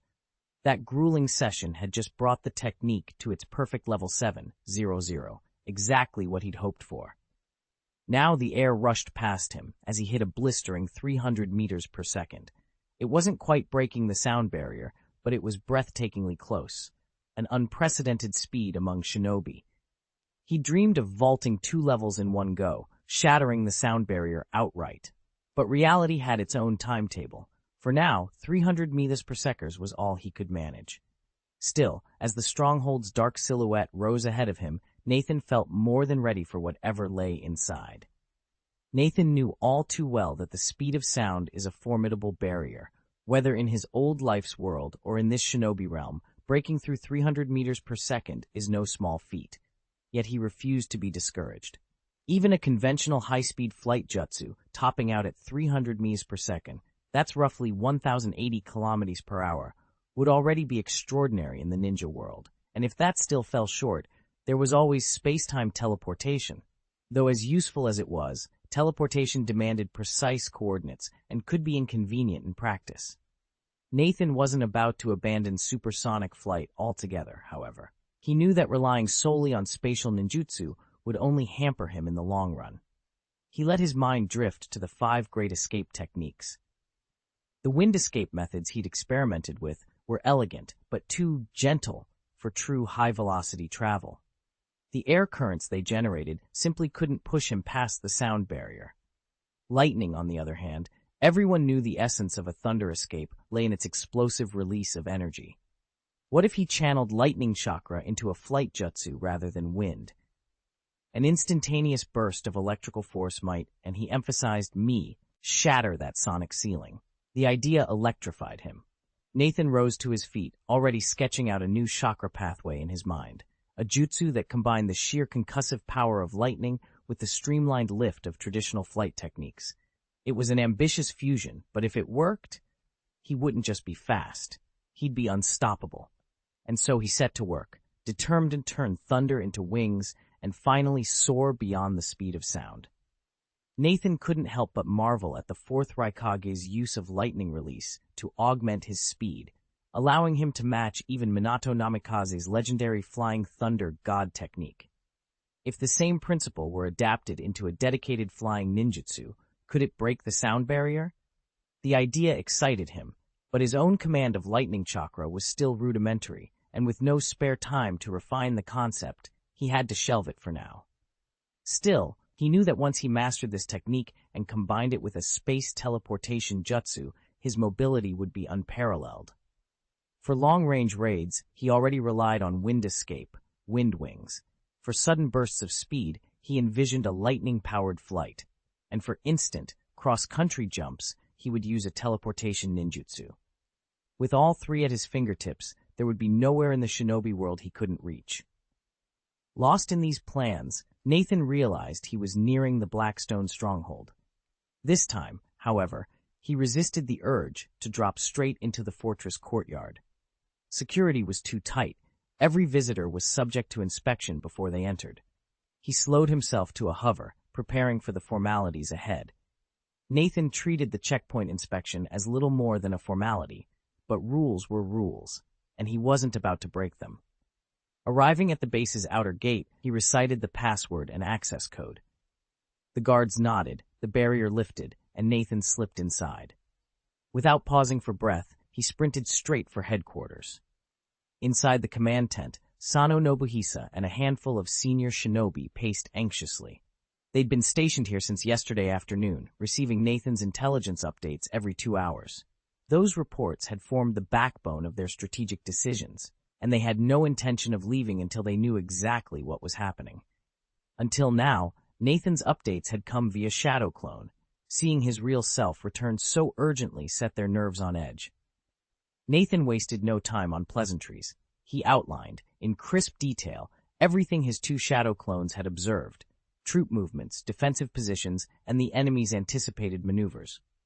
As he spoke, tension rippled through the assembled ninjas. Then, Nathan delivered the final piece of news. The Mist Ninja had been dispatched to reinforce their flanks. A collective exhale swept through the tent, relief born of fresh hope.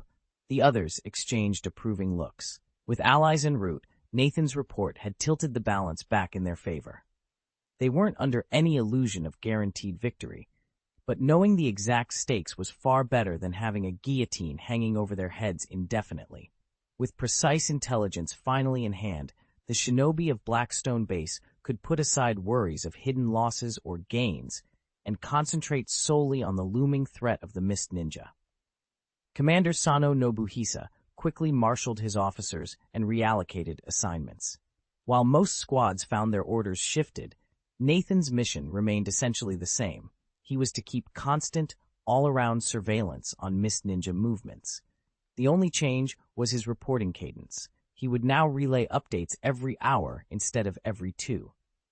On top of that, Nathan was to establish contact with several nearby bases, ensuring that any unusual mist activity on the flanks would be detected before it threatened the entire front. Nathan acknowledged the orders without hesitation.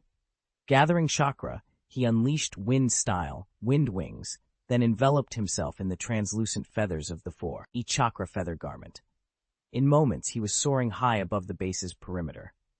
As he streaked into the sky, Blackstone Base sprang to life behind him. Shinobi rushing to stations, weapons being locked and loaded, and the air buzzing with determined purpose. The long watch had begun.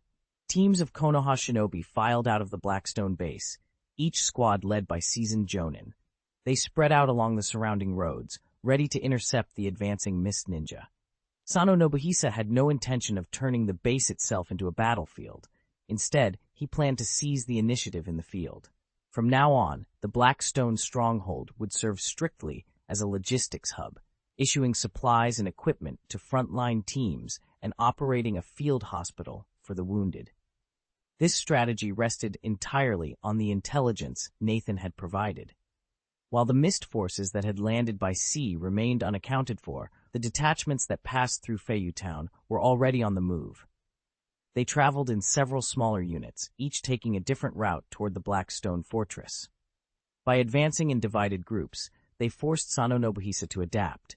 He willingly abandoned the idea of a single massive engagement and instead opted for a series of precision blocking actions, classic shinobi tactics. After all, it was rare for ninjas to clash head-on in enormous melees of hundreds or even thousands. Such battles only broke out when one side was cornered with no hope of retreat, or when a high-value target demanded overwhelming force. By keeping the fight mobile and fragmented, Sano made sure the Mist Ninja and his own troops could maneuver where they had the greatest advantage. After all, ninjas rarely instigate a conflict on that scale. It hardly plays to their strengths or lets them take the initiative. Special thanks to the reader It's a Good Book, very good, for the generous gift of 1,000 starting coins. Chapter 550, All-Out Offensive and Opportunity. Kill. Ding, dang, boom, bang. The forest trembled under a cacophony of clashing steel, detonating tags, and the anguished cries of wounded shinobi. South of the Blackstone Fortress, beneath a dense canopy of ancient pines, two squads collided with ferocious force. On one side, Kirigakure's Mist Ninja, on the other, Konohagakure's Leaf Warriors. After hours of relentless pursuit, they finally met, and without a single exchanged word, launched themselves into brutal combat. Shuriken whizzed through the air, kunai blades met in sparking clashes, and explosive tags erupted in fiery roars. Every grunt of exertion and pained scream echoed through the woods. This desperate engagement was only one small fragment of the wider campaign unfolding across the land. From his hidden vantage, Nathan had dispatched shadow clones to survey the surrounding strongholds, and every one of them was under assault by mist forces. Some commanders, like Sano Nobuhisa, pushed their troops into preemptive strikes, determined to seize the initiative. Others, badly outnumbered and ill-equipped, hunkered down behind their walls and prayed for reinforcements. No matter the tactic, each fortress had been swept inexorably into the maelstrom of war. And somewhere in this chaos, Nathan knew, lay the opportunity that could turn the tide in Konoha's favor. Nathan tapped into Sano Nobuhisa's channel to reach headquarters and learned that the fighting wasn't limited to their little corner of the front. All along Konoha's eastern defenses, clashes raged relentlessly. This outpost was only a minor skirmish in a far broader conflict. Kirigakure had abandoned deception and flung an all-out assault down the entire line, making every sector burn with violence. To keep pace, Nathan had been deploying ever more shadow clones, each tasked with gathering real-time intelligence on nearby battlefields. His efforts weren't in vain. Thanks to his eyes and ears, the stronghold adjacent to one of Kirigakure's 4 major breach points held firm, even under concentrated attack. With the immediate crisis averted, Nathan allowed himself a moment to consider how he might leverage this information for his own benefit. He hadn't forgotten how, over the last 10 days, Kirigakure's unpredictable offensives had burned through his chakra reserves. So much so that, aside from a handful of techniques, most of his skills had failed to develop as he'd hoped. Now, with fresh intelligence in hand, he intended to make up for lost ground. Nathan had vowed that once the war began, he would finally settle the score with the Mist Shinobi, and now the moment had come. Even better, the opportunity was perfect. Far to the west of the Blackstone stronghold, deep in the jungle, over a dozen Mist operatives pressed forward at a relentless pace. Skirting around makeshift battlefields, they advanced straight toward Konoha's vital supply hub further east. As the front's primary logistics center, the Blackstone stronghold was indispensable. Even a partial breach would cripple the shinobi of the Leaf. Their mission was simple in design, yet fraught with danger. Infiltrate behind enemy lines and sabotage the fortress. A smaller detachment had deliberately drawn Konoha's forces away, serving as a diversion so this main team could slip past the layered defenses. Exploiting the gap in the blockade, they were already well inside enemy territory. If nothing went awry, they would reach the stronghold within the hour and strike while its defenses were stretched thin. Everything seemed to be going exactly to plan, at least as far as the Mist Ninjas knew. What they didn't realize was that Nathan himself, not one of his shadow clones, had already discovered their hiding place. The group had kept to the forest canopy, certain that a clone's senses alone wouldn't spot them among the trees. Unfortunately for them, fate led them straight into Nathan's real patrol route. With his Byakugan, he could have pinpointed their exact positions, even if they'd been burrowed undergrow. Still, to avoid tipping them off, he played it cool, faking the casual air of a clone as he scanned the jungle floor below and glided silently toward the main battlefield. The Mist Ninjas, having seen his clones drift overhead so many times before, never suspected a thing. And even if they'd recognized him as Nathan in the flesh, they wouldn't have broken a sweat. After all, clones, or the real deal, were nothing new this far from the heart of the conflict. They had no idea that Nathan possessed the Byakugan. The moment he slipped from their sight, he activated Wind Release, Wind Wings, drifted down into the forest canopy, and silently tailed the Mist Ninja squad.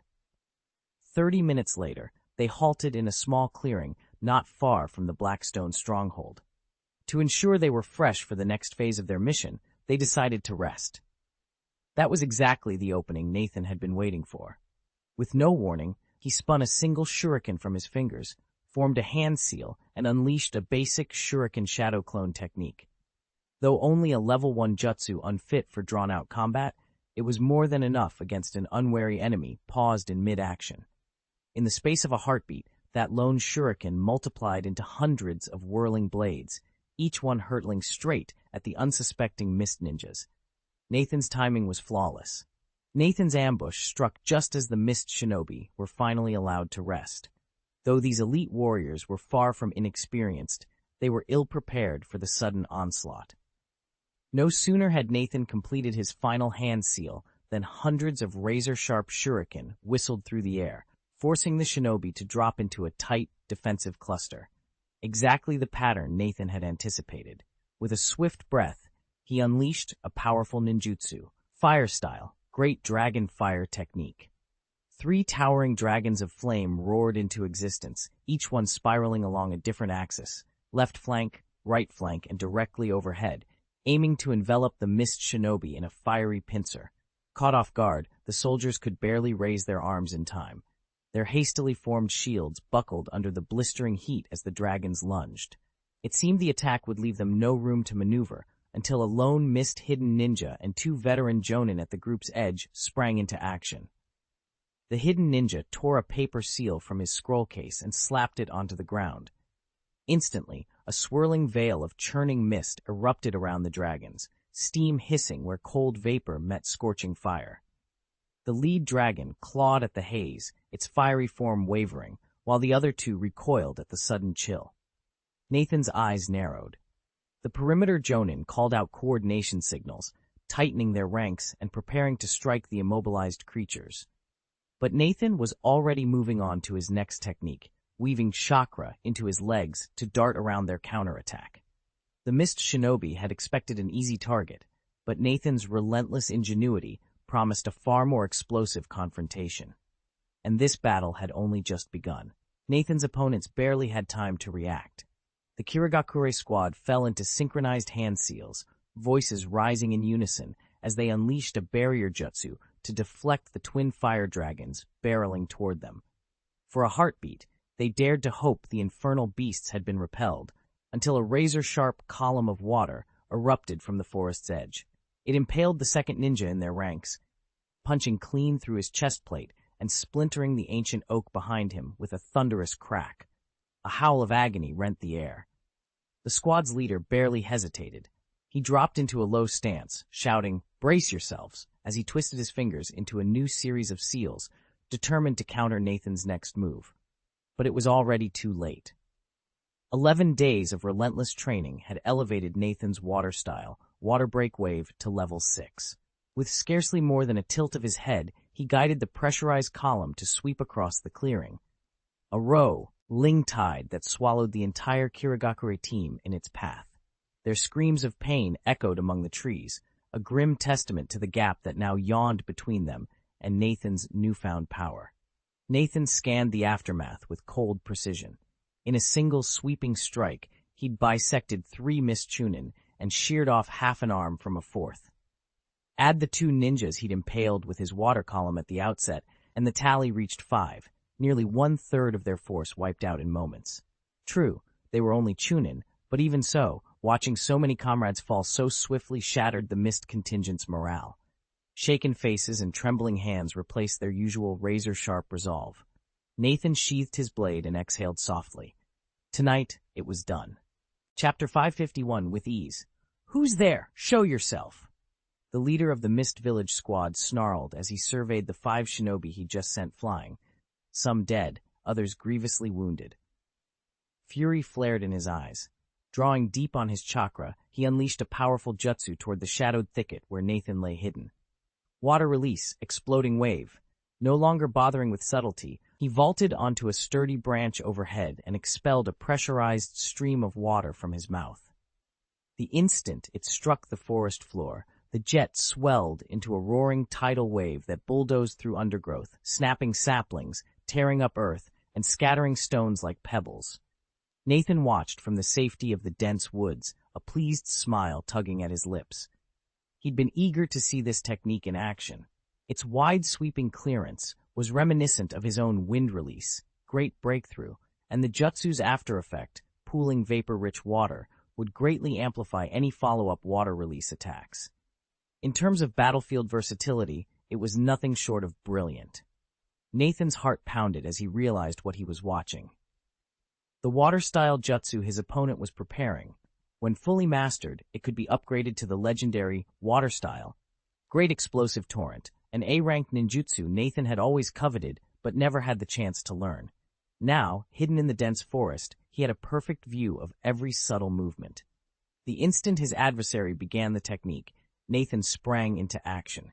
He activated his Sharingan, tracing the flow of hand signs and the precise timing of chakra release. Simultaneously, he opened his Byakugan, its 360-degree vision mapping the opponent's chakra pathways with uncanny clarity. The 2 dojutsu worked in perfect tandem, Sharingan recording the form, Byakugan analyzing the energetic structure. By the time the opponent's wave of water surged outward, Nathan felt a new skill slot open in his mind's eye. A quiet notification appeared in his internal interface. Water Style, Great Explosive Torrent, Level 1, 500. Nathan allowed himself a small, triumphant smile. He could already imagine how furious his opponent would be when he discovered the secret copying ability of the Sharingan and the even rarer insight granted by the Byakugan. "I wonder if he'll spit blood when he realizes I've stolen his technique," Nathan thought, his fingers twitching, ready to prepare the jutsu himself. Nathan's hands moved in a blur of seals just as the water torrent hurtled toward him. With a sharp exhale, he unleashed his jutsu, Wind Style, Wings of Wind. In an instant, a pair of pale blue chakra wings erupted from his back. He beat them once, twice, then soared up through the treetops, bursting out of the dense forest and into the open sky. Below him, the great wave thundered across the land, snapping trunks and flattening acres of forest in its wake. But Nathan remained unharmed, high above the devastation. On the ground, the lead shinobi from the Mist Village narrowed his eyes. He wasn't angry that his water-style, explosive water incision had failed to strike Nathan, nor was he frightened by those chakra wings overhead. Everything had gone exactly as he'd planned. Their true aim wasn't to kill Nathan outright, but to flush him from his hiding place. Now that he was airborne and exposed, the mission's first objective was complete. Still, the Mist Shinobi's expression was grim. From the moment he had summoned his water jutsu, and even before Nathan had countered with Fire Style, Great Dragon Fire Technique, they'd known that sneaking into the Blackstone stronghold undetected was a lost cause. That thought weighed heavily on him as he readied his next move. Nathan still harbored a flicker of hope that the Konoha shinobi at the Blackstone stronghold wouldn't react so quickly. If they hesitated, he and his companions might pull off a narrow escape. But Nathan was practically airborne now. If the enemy chose not to engage and instead slipped away to warn their comrades at the stronghold, their mission would be lost for good. Even worse, the Konoha reinforcements could return in force, encircle them, and leave no route of retreat. That simple logic hadn't escaped the foremost Mist Ninja, and soon all of them shared a sinking sense of desperation. One of their number tensed, ready to move in and subdue Nathan. To everyone's surprise, however, Nathan didn't turn tail and flee. Instead, he surged straight toward them. "Huh, this is perfect." The Mist Shinobi's eyes gleamed. If they could capture Nathan, they might yet redeem themselves and breathe new hope into their mission. Nathan smiled to himself. Even if his mission ended in failure, taking down a rising star of Konoha would shatter the enemy's morale and provide the perfect excuse once they reported back to the village. With that in mind, nearly every Mist Ninja had already sprung into action. His Byakugan couldn't read minds, but it could gauge the sudden surges of chakra fueling their movements, and that was all he needed. Nathan had no intention of calling for reinforcements.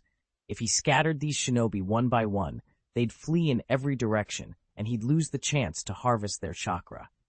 To him, they were nothing more than prey, and he intended to pick them off himself. As dozens of kunai and shuriken hurtled through the air, Nathan didn't flinch. Calmly, he raised a single hand, chanting under his breath. Dirt and stone from the ground exploded upward, colliding with the incoming blades and sealing them in place. "Earth release, solidification technique," he intoned, his eyes gleaming with quiet confidence.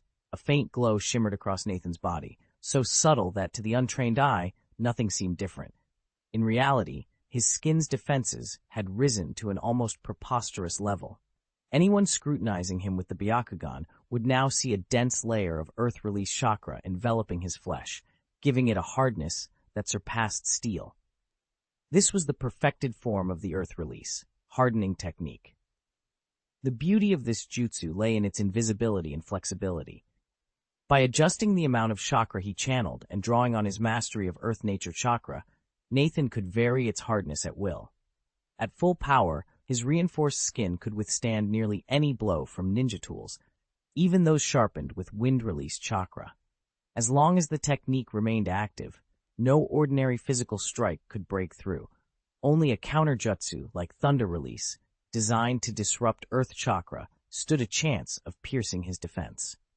Nathan charged through the hail of shuriken and kunai, closing to within 5 meters of the Mist Ninja squad before they could even react. In one fluid motion, he formed a set of hand seals and unleashed a C-rank jutsu, lightning release, lightning strike. Crackling arcs of electricity leapt from his palms and struck 2 Kirigakure shinobi dead center. In an instant, their bodies were scorched black and collapsed to the ground, still breathing but utterly incapacitated. "Damn it," spat a Tokubetsu jonin from the back lines. Without hesitation, he wove a fresh series of seals. The surface of the nearby lake roiled, and a massive water dragon burst forth. It coiled upward with terrifying speed and power, heading straight for Nathan. He recognized the technique at once. Water release, water dragon bullet technique. A B-rank jutsu executed with exceptional skill. Nathan's panel proficiency would rank around level 6, nearly as perfect as level 7, and his timing was impeccable. He had just launched his attack, and not wanting to clash head-on, eased his grip, beat his wings, and lifted himself beyond the reach of the opponent's condensed water dragon jutsu. But at that precise moment, Nathan's Byakugan picked up a flicker of movement behind him. Somewhere in the split second since Nathan struck, the Kirigakure Jonin leader had already completed the hand seals. Now he brought his right hand up, his index finger pointed forward, his thumb raised high, the other 3 fingers folded into his palm, and unmistakable shooting posture. Nathan's heart skipped a beat. That stance was exactly like the one used by the Ghostlight clan's Jonin who had battled him, Ghostlight Zangetsu. Though that adversary preferred short swords, he'd also unleashed secret Oniden clan ninjutsu, most notably the water release iron water cannon. And this technique, line by line, matched the one the Kirigakure Jonin was preparing now. "So he's an Oniden clan Jonin too," Nathan murmured under his breath, his mind racing as he braced himself for the next onslaught. Nathan studied the Jonin of the Shadow Lantern clan intently, noting the exact angle of his hand as he prepared to unleash a water-release jutsu. Sensing its tremendous speed and force, Nathan made a split-second decision to postpone his getaway. Mid-flap, his wings froze in midair. A heartbeat later, a needle-sharp droplet of water tore past him, carving a thin white mist against the sky. And Nathan stood perfectly still as it whooshed by. The Jonin's masked face registered both regret and bafflement.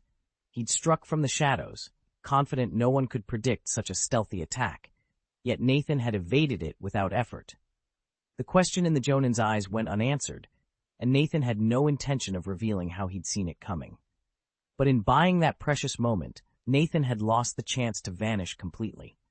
Blocked by the shadow lantern Jonin, the only path he had now lay straight toward the thrashing bulk of the water dragon coiling far below, its jaws opening wide in anticipation of its prey. Trouble. Nathan's snort was barely more than a whisper, but it carried all the confidence of a seasoned shinobi. In one fluid motion, he raised his hand and wove the seals. The water dragon lunged, too close for comfort, but Nathan was faster. Water release, shark bullet technique, he intoned. In a burst of swirling droplets, a massive shark-shaped projectile materialized before him, its gaping maw bristling with teeth. The dragon had no time to dodge. As the shark closed its jaws, it swallowed the creature whole, the dragon vanishing inside the phantom beast in an instant. The fog ninja watching from below, who had been celebrating their own perceived advantage, fell silent, faces frozen in disbelief. Nathan didn't waste a second. He guided the water shark to expand even larger, its form ballooning as he infused it with chakra. Then, with a sharp flick of his wrist, he sent the leviathan hurtling downward in a deadly dive. Below, the ninja scattered as the monstrous shark descended, to its roar of rushing water promising swift and merciless retribution. In that moment, Nathan stood unmoved, calm, collected, and fully in control of the battlefield. Chapter 552, Fire Cove, Watch! A Mist Village shinobi shouted as a colossal shark plummeted from the sky. Instantly, the other mist ninjas scattered like startled birds, diving for cover along the lakeshore. Only Nathan stayed rooted in place. He couldn't get out of the way in time. With a thunderous crash, the shark slammed into the water, sending a towering wall of waves racing toward the village warriors. Several choked on spray and were hurled off, balance, slammed against rocks, and thrown to the fringes of the battlefield. Seizing the chaos, Nathan's pale eyes snapped open with Byakugan vision. He zeroed in on two mist ninjas who just moments before had been crippled by his lightning-style strike. Their breathing was ragged, their chakra reserves dangerously low. Nathan flexed his wings and took to the air. Mid-ascent, he wove hand seals in a blur of motion. With a final clap, he unleashed his ninjutsu, chakra absorption technique. As he swooped down, he clasped both enemies in his powerful grip.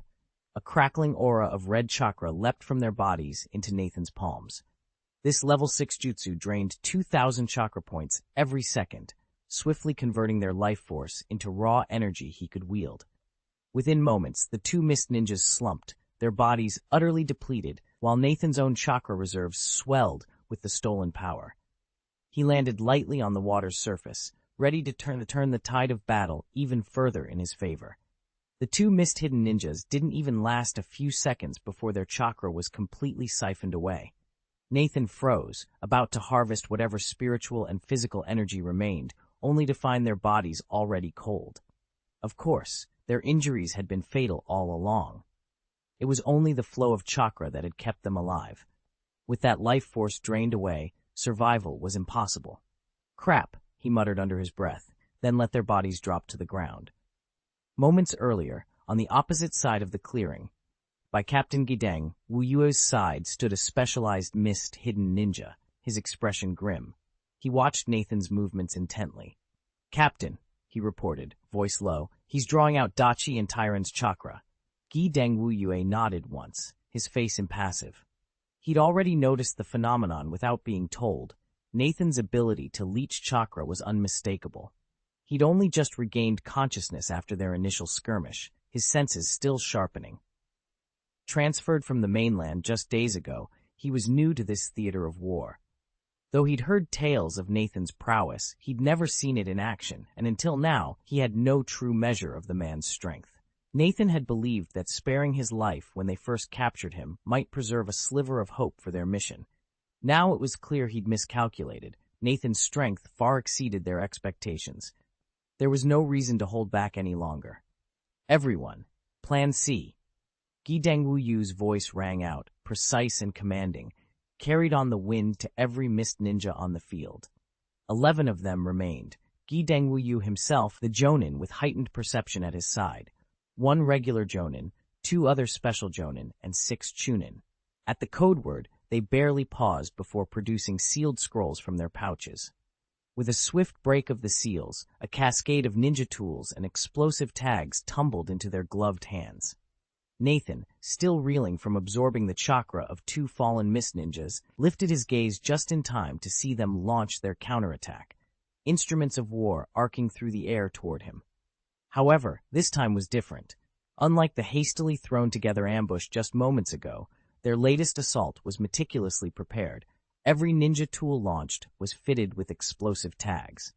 Plan C, after all, was the contingency of a contingency, a last-resort protocol reserved for moments when the mission was clearly failing and the team faced imminent danger.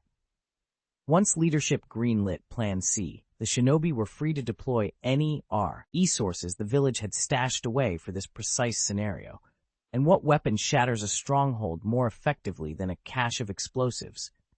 Detonating tags, of course. As soon as they heard Plan C was in effect, the attackers abandoned all restraint. Every kunai, shuriken, and dart was bristling with explosive seals. It was a smart move. If they'd relied on ordinary ninja tools, Nathan wouldn't have flinched, no matter how many came his way.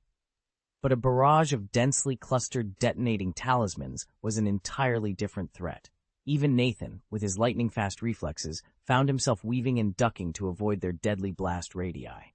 In raw destructive power, a detonating talisman rivals a C-rank ninjutsu, and it's a fire-style technique built purely for offense. Even Nathan could not endure the simultaneous impact of dozens of these explosive tags unless he activated his Manjikyo Sharingan and its Heaven's Guard ability. But now was far from the time to reveal that trump card.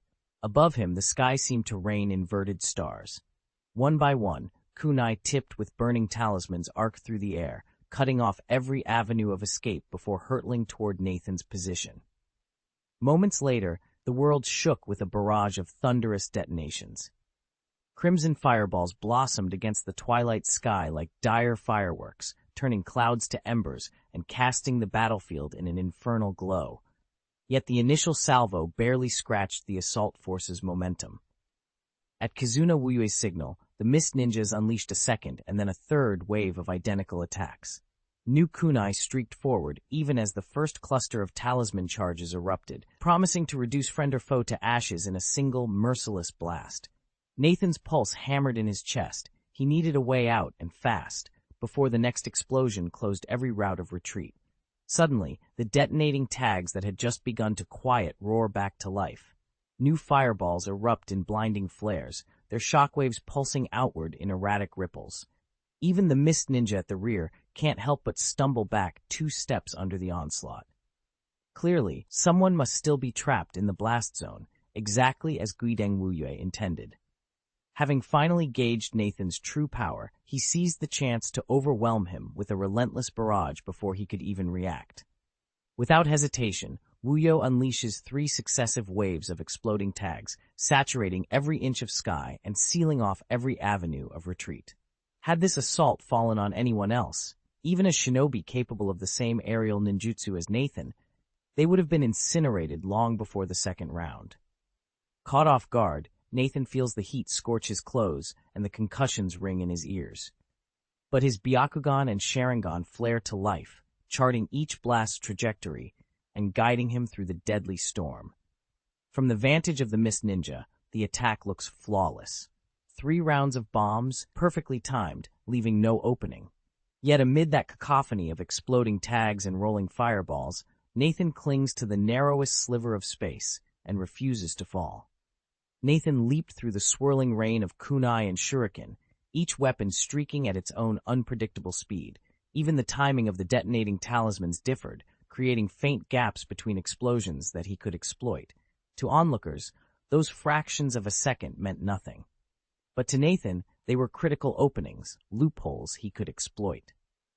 Drawing on the earth style, hardening technique, and the protective chakra feather garment he had activated at the fight's outset, and propelled by the superlative agility and flight speed granted by his perfected wind wings, he wove through the barrage time and again.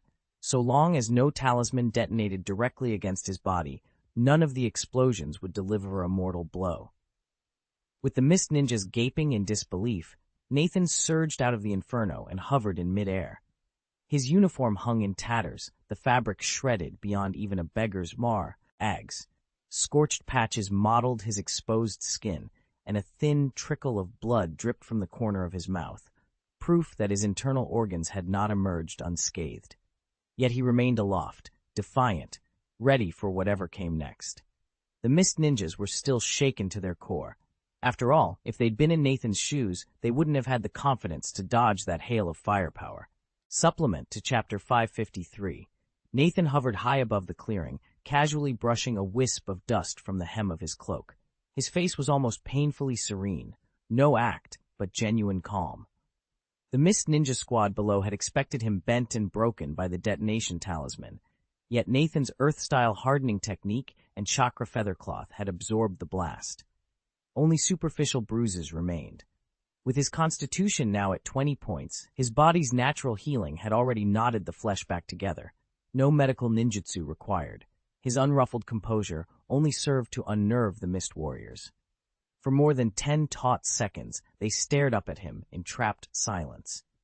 Then, as Nathan felt the last echoes of internal pain subside, he flexed his chakra-infused wings and dove straight at the enemy lines. At the sight of his descent, several Mist Ninja instinctively staggered back.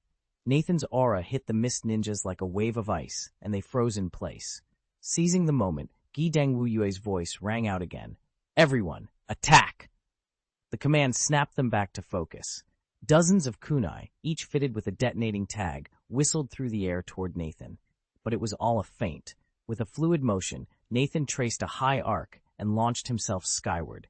The Mist Ninjas exhaled in relief, until he twisted in midair and plummeted back down at breakneck speed. In the blink of an eye, Nathan landed in the midst of their formation. He drew his katana in one swift motion, a faint green glow pulsing along the blade as he activated the instant sword technique. His form blurred, closing the gap between him and a stunned Kirigakure Chunin in an instant. Then came the slash. Swoosh! The blade flashed under the moonlight. The ninja had only time to lift his kunai in frantic defense, but it was already too late. Nathan seized the moment to unleash his illusory sword technique.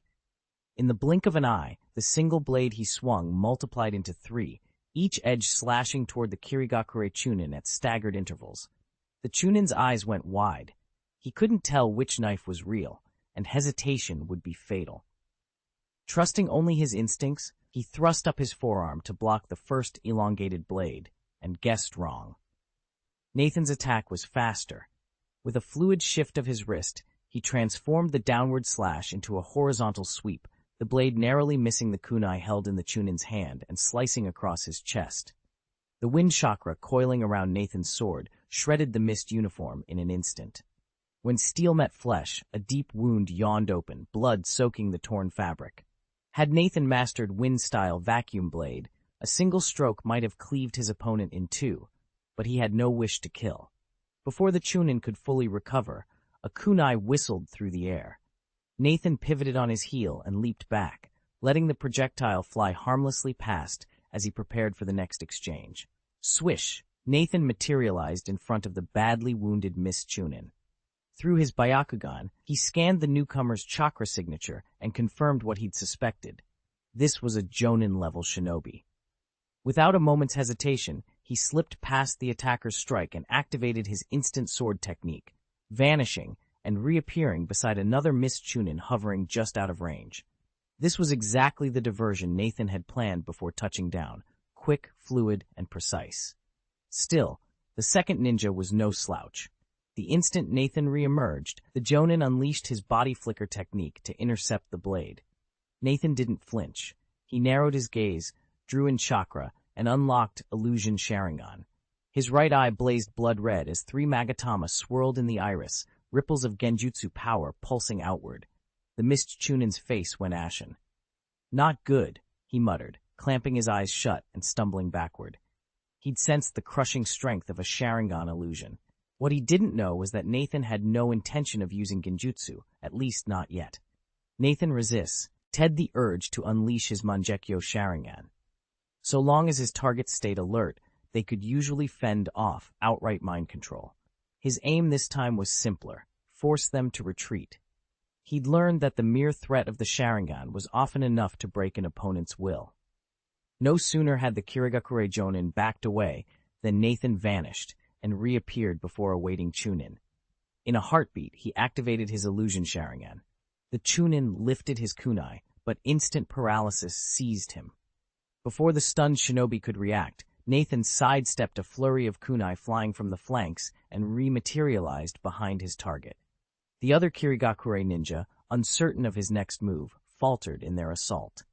Seizing the opening, Nathan formed a rapid series of hand seals and unleashed his chakra absorption technique.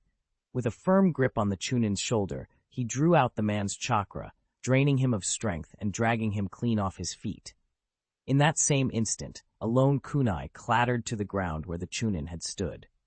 Seconds later, the air crackled with heat.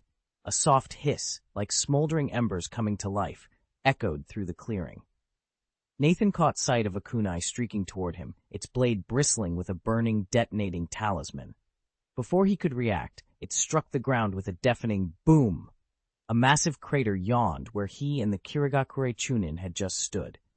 The enemy's callous disregard for the life of the captive Chunin made Nathan's blood run cold.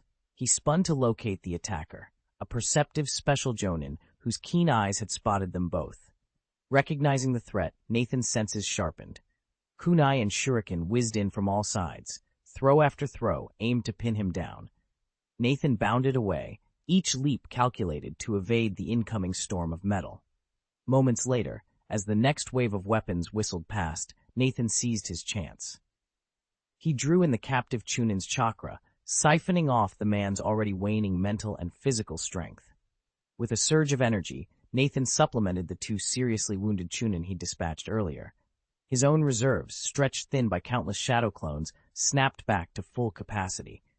Objective met, Nathan discarded the drained body. With his chakra fully restored, he ducked and weaved through the mist ninja's assault. Fingers nares danced through the familiar seals, and with a powerful exhale of chakra, he unleashed his signature technique, wind style, wind wings.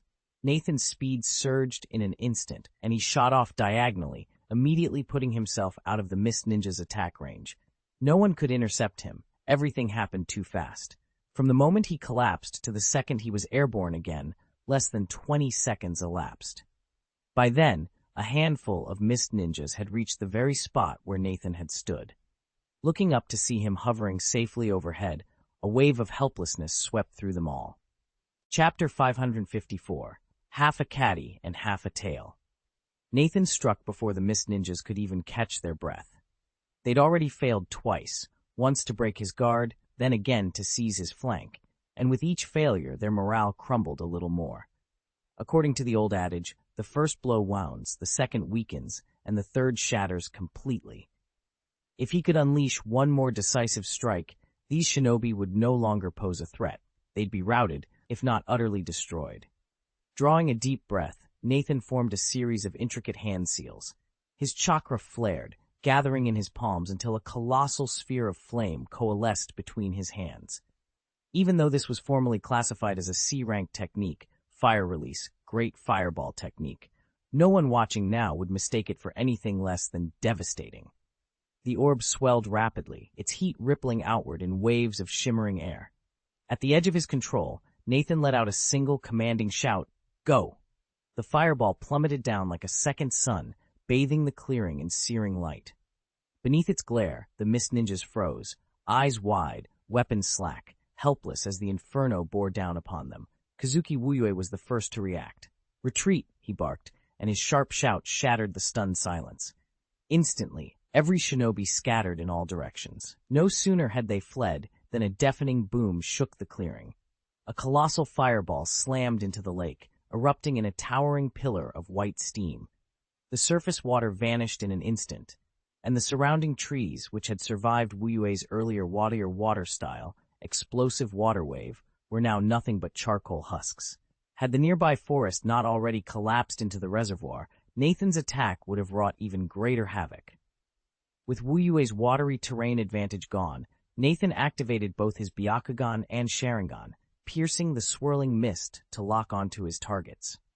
Then, striking like a blitzkrieg, he dove through the vapor and struck two Mist Ninja Chunin in rapid succession. He drained their chakra before any of the Mist Jonin could ensnare him, and by the time they formed their binding jutsu, he had already vaulted back into the sky, gone in the blink of an eye. Nathan surveyed the battlefield with cold precision. Only 8 Mist Ninjas remained alive, 2 Jonin, 3 Special Jonin, and 3 Chunin. But even among those 3 Chunin, 2 were virtually out of the fight. One lay collapsed, his chest and abdomen torn open by Nathan's blade, his will to fight all but extinguished. Another had lost half an arm to Nathan's opening, water-style, water-cutting wave, and now struggled merely to stay upright. Only a single Chunin still possessed anything close to full strength. That left, effectively, just 6 combatants, 5 Jonin plus that one still capable Chunin, a meager third of the Mist's original force. Yet we shouldn't underestimate them. After all, Jonin wield power that far outstrips the abilities of most Chunin, even Special Jonin. The loss of a few lower-ranked ninja wouldn't cripple the village's overall fighting capability. As long as 5 Jonin lived, the Mist remained a deadly threat. Nathan's eyes narrowed. To claim absolute victory, he knew he had to eliminate at least 1 or 2 of those Jonin. If they chose to retreat, he'd have a clear field, and that was when he could truly reap the spoils of this raid. With that resolve, he readied himself for the next move. Nathan wasted no time. He locked onto his targets, formed a hand seal, and unleashed his water-release, water-cutting wave. 3 razor-sharp columns of water shot forward like laser beams, aimed straight at the 3 Mist Shinobi. Having already seen this technique's power, they dove aside to avoid it. Seizing the moment, Nathan dove through the gap and landed just in front of the Chunin whose arm had been shattered earlier. With a swift motion, he activated Wind Release, Wind Wings, to cushion his fall. The gust of wind subsided as he drew his long sword with a metallic ring of eel on steel. Green chakra coursed along the blade as he prepared the flash blade technique, clearly intending to deal a crippling blow and extract the Chunin's chakra. But the 3 Mist Shinobi recovered instantly, their eyes flashing. All at once, they tapped into the body flicker technique. One warrior streaked in to block the injured Chunin, while the other 2 materialized at Nathan's flanks. In an instant, they formed a tight pincer around him, cutting off every escape route. Nathan found himself trapped dead center in their peen-shaped formation, each shinobi poised to strike.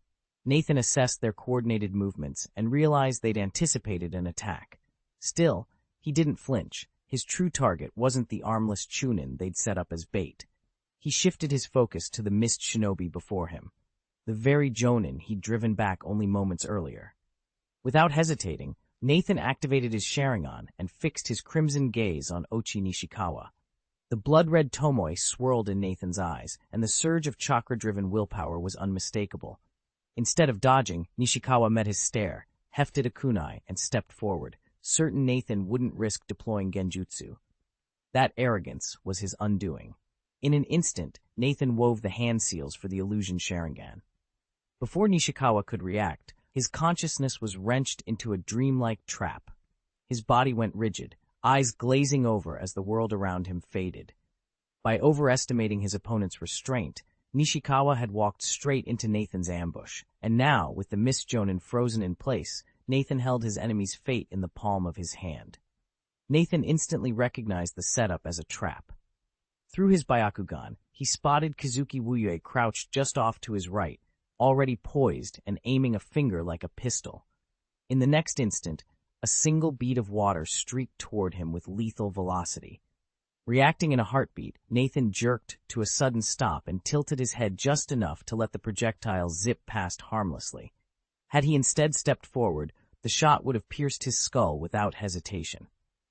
Across the clearing, Nishikawa Ochi stood protected by the fifth mist ninja, his illusory guard now dispelled as the trap sprang shut. Everything had unfolded so smoothly, it might have been rehearsed. Clearly, Nishikawa's entire performance had been bait, and Nathan wasn't about to fall for it. In this exchange, neither fighter had gained the upper hand. Realizing his water-style, water cannon technique had once again missed its mark, Kazuki Wuyue cursed his luck under his breath. With a sudden burst, he dropped his water weapon, leapt from cover, and charged Nathan, a gleaming kunai held tight in his fist. Nathan barely had time to register Kazuki Wuyue's failed strike before the two Kirigakure Tokubetsu Jonin at his flanks sprang into action. On the battlefield, there are no turns to call yours or mine. An opening is a cue to strike. Whoosh! Whoosh! Whoosh! Sharp-edged shuriken hissed through the air. Clang! Clang! Clang! Nathan twisted his longsword in a broad arc, the steel ringing as it deflected each projectile. No sooner had he dismissed the shuriken than both Jonin closed in simultaneously, their kunai flashing toward his vital points. In an instant, Nathan's Sharingan spun to life. The Crimson Tomoe whirled as they locked onto their targets, calculating trajectories and timing with uncanny clarity. He evaded the first lethal thrusts by the narrowest margin, spinning aside, sword flashing to parry a blade aimed at his ribs. Relief surged through him until a Jonin suddenly lunged from his front, forcing a kunai against Nathan's throat. At the same moment, Nishikawa Ochi materialized behind him, poised to strike. Nathan's heart thundered as metal pressed to his windpipe. There would be no warning this time. In an instant, Nathan found himself surrounded by four Jonin who moved with seamless coordination. The pressure they exerted spiked sharply, but thanks to his recent physique breakthrough, he was more than ready for it. This new level didn't just boost his healing, it amplified every aspect of his physical prowess, especially his reaction speed. Even without activating his Sharingan, his reflexes were already several times faster than those of a normal shinobi. When he focused, he could almost experience a kind of dynamic vision, and with the Sharingan engaged, his responsiveness became even more lethal. As a result, no matter how expertly the four Jonin attacked, Nathan easily parried every strike. And when the Hozuki shinobi Muzuki finally joined the fray, the outcome remained unchanged. Nathan's enhanced body and awakened Sharingan left him perfectly capable of countering any threat they posed. Chapter 555 Defeat. A sharp clash of metal rang out.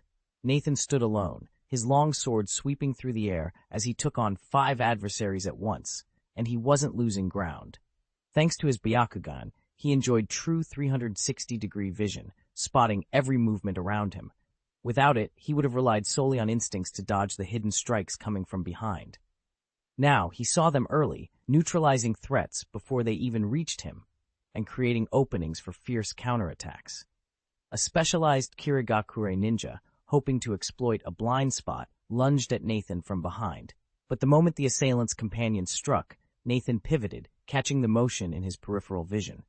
With a single fluid motion, he activated his illusion sword technique. 2 after images of the blade flashed forward, one real, one phantom, slicing a perfect arc from the attacker's neck down to his chest and abdomen. The Kirigakure ninja's eyes widened in horror. He realized, too late, that he'd been cut, and didn't know which sword had done it. As he staggered back, blood blossoming across his tunic, Nathan pressed his advantage. Every strike he delivered was precise, fueled by the clarity only the Byakugan could provide. The remaining 4 ninjas hesitated, glancing at their fallen comrade. Nathan seized the momentary confusion to close the distance once more. His sword danced in the dim light, each movement measured, each thrust calculated. With 2 more swift cuts, he sent another opponent sprawling to the ground. Now, just 2 remained. One circled warily, while the other launched a barrage of shuriken toward Nathan. But the young shinobi simply tracked the spinning blades with unblinking eyes, stepping aside and drawing them harmlessly from the air. Then, with a casual flick of his sword, he split the final weapon in half. The last foe let out a strangled cry, rushing in for a final desperate strike. Nathan met him head-on, the steel of their blades screeching as they crossed. A heartbeat later, Nathan's blade found its mark at the man's ribcage.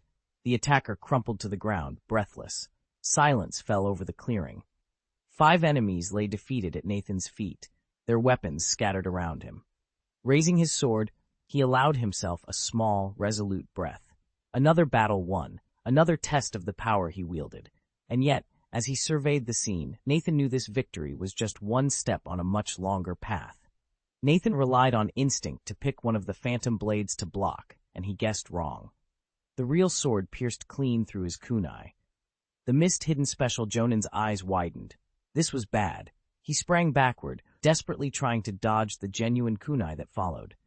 Had he been alone, a retreat and a hastily raised guard might have saved him. He'd sustain at most a glancing wound. But he wasn't alone. Nathan's illusion sword technique could only fool a single target. The frontline Jonin had been taken in, but his comrades had not. The moment they saw him swinging at empty air, they realized he'd been duped and lunged forward to cover him. Clang! The sharp ring of metal on metal echoed as one of them intercepted Nathan's kunai just in time. Nathan allowed himself a brief flicker of regret. He'd hoped for a clean strike, but he didn't let it slow him down. Nathan knew his opponents could deflect his attacks once, twice, even 3 or 4 times, but they couldn't keep it up forever. He'd already determined they posed no lethal threat. All he needed was a single opening to wound one of them, nothing life-threatening, just enough to shatter their defense. Once that happened, the tide would turn, and he could press his advantage. And if the opportunity never came, no matter. They were fighting close to the Black Stone's stronghold, and Nathan's massive fireball had surely drawn the attention of Konoha's patrol ninjas. Reinforcements would arrive before long. Time was his greatest ally, so there was no need to rush. As minutes ticked by, the Kirigakure shinobi grew visibly tense. They even tried using each other as bait, hoping to provoke Nathan into making a reckless move. But he wasn't fooled. He remained calm and patient, confident that sooner or later the advantage would fall into his hands. The mist-hidden shinobi faltered, exchanged looks of disbelief. One of them muttered under his breath, "We've risked everything for this. Why won't he just come out and fight? Where's his fighting spirit?" But impatience is a perilous thing, even for a seasoned jonin. When you rush, you trip up. Ordinary people make mistakes, and shinobi do too. That's exactly what happened. As the battle dragged on without resolution, a mist jonin grew reckless and slipped up in his coordination with the others. Nathan saw it instantly. His Sharingan and Byakugan flared, confirming in less than a heartbeat that no trap awaited. Seizing the moment, he struck without a second thought. He'd only delayed the fight as a last resort. Given an opening, he preferred to end it himself and claim the full reward. Besides, while he'd been stalling, his Sharingan had been at work, studying every move, every habit, every tell of his opponents. Now, with his sudden counterattack, Nathan had caught them completely off guard. The stunned silence around him was all the proof he needed that his strategy had paid off. If Nathan truly wanted to seize the upper hand, he had to exploit every advantage at once. He moved so suddenly that the Kirigakure special jonin who had slipped up couldn't react in time, and the other's footwork and timing fractured instantly. Seizing the opening, Nathan even risked a slash across his own back from Nishikawa Ochi's kunai to drive his blade deep into that first jonin's abdomen. Infused with his wind escape chakra, the knife shredded the man's uniform and carved a gruesome wound. The jonin gasped as intestines spilled free. Clutching his gut, he staggered back behind his allies for cover. One dismissive glance from Nathan was enough. He abandoned the wounded shinobi and turned on the remaining 4, delivering a silent challenge. If they wanted him down, they'd have to go through him.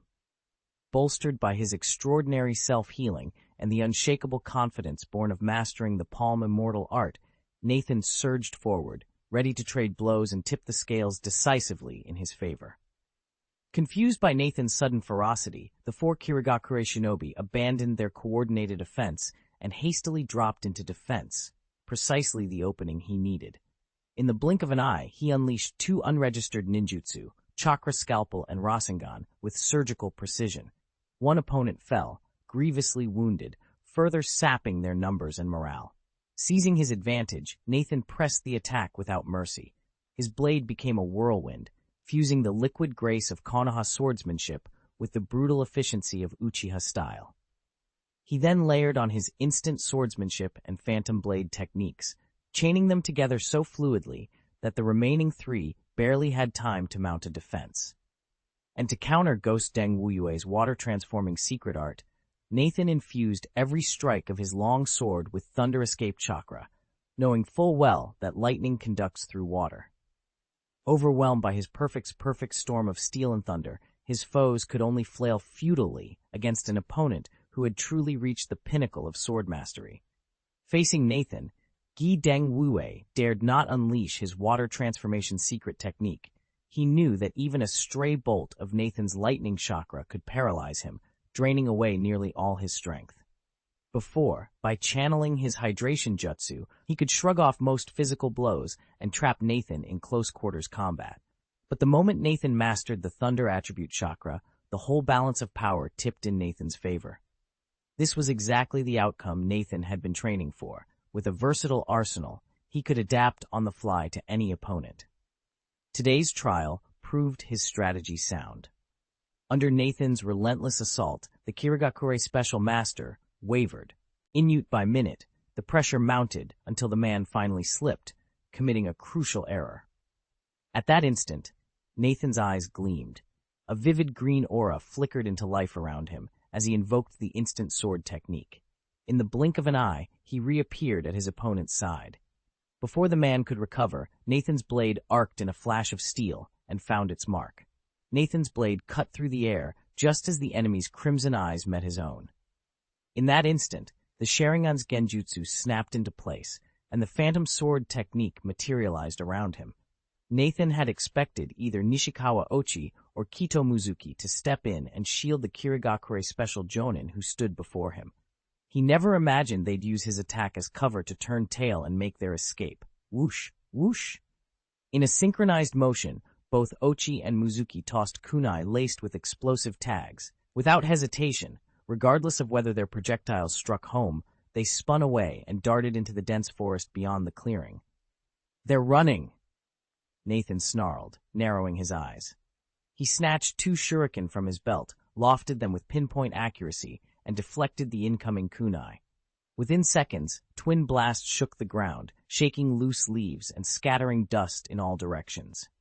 When the smoke cleared, Nathan surveyed the aftermath. Nishikawa Ochi and Kito Mizuki had vanished among the trees, as had the 2 Kirigakure Special Jonin he'd targeted. Even the pair of Chunin he'd wounded earlier, and the lone survivor who'd never even had a chance to join the fray, had fled. The clearing lay empty, the only sound the distant echo of detonations fading into the forest night. Clearly, they'd been following Ghost Deng Wuyue's orders. Otherwise, they couldn't have moved with such seamless coordination. That meant the lone Kirigakure Special Jonin facing him had been left deliberately as bait. Yet even Ghost Deng Wuyue wasn't entirely merciless. Before slipping away, he and Ochi Nishikawa tossed 2 kunai toward Nathan, creating just enough of a distraction to give the Jonin a chance to escape. The Special Jonin didn't hesitate.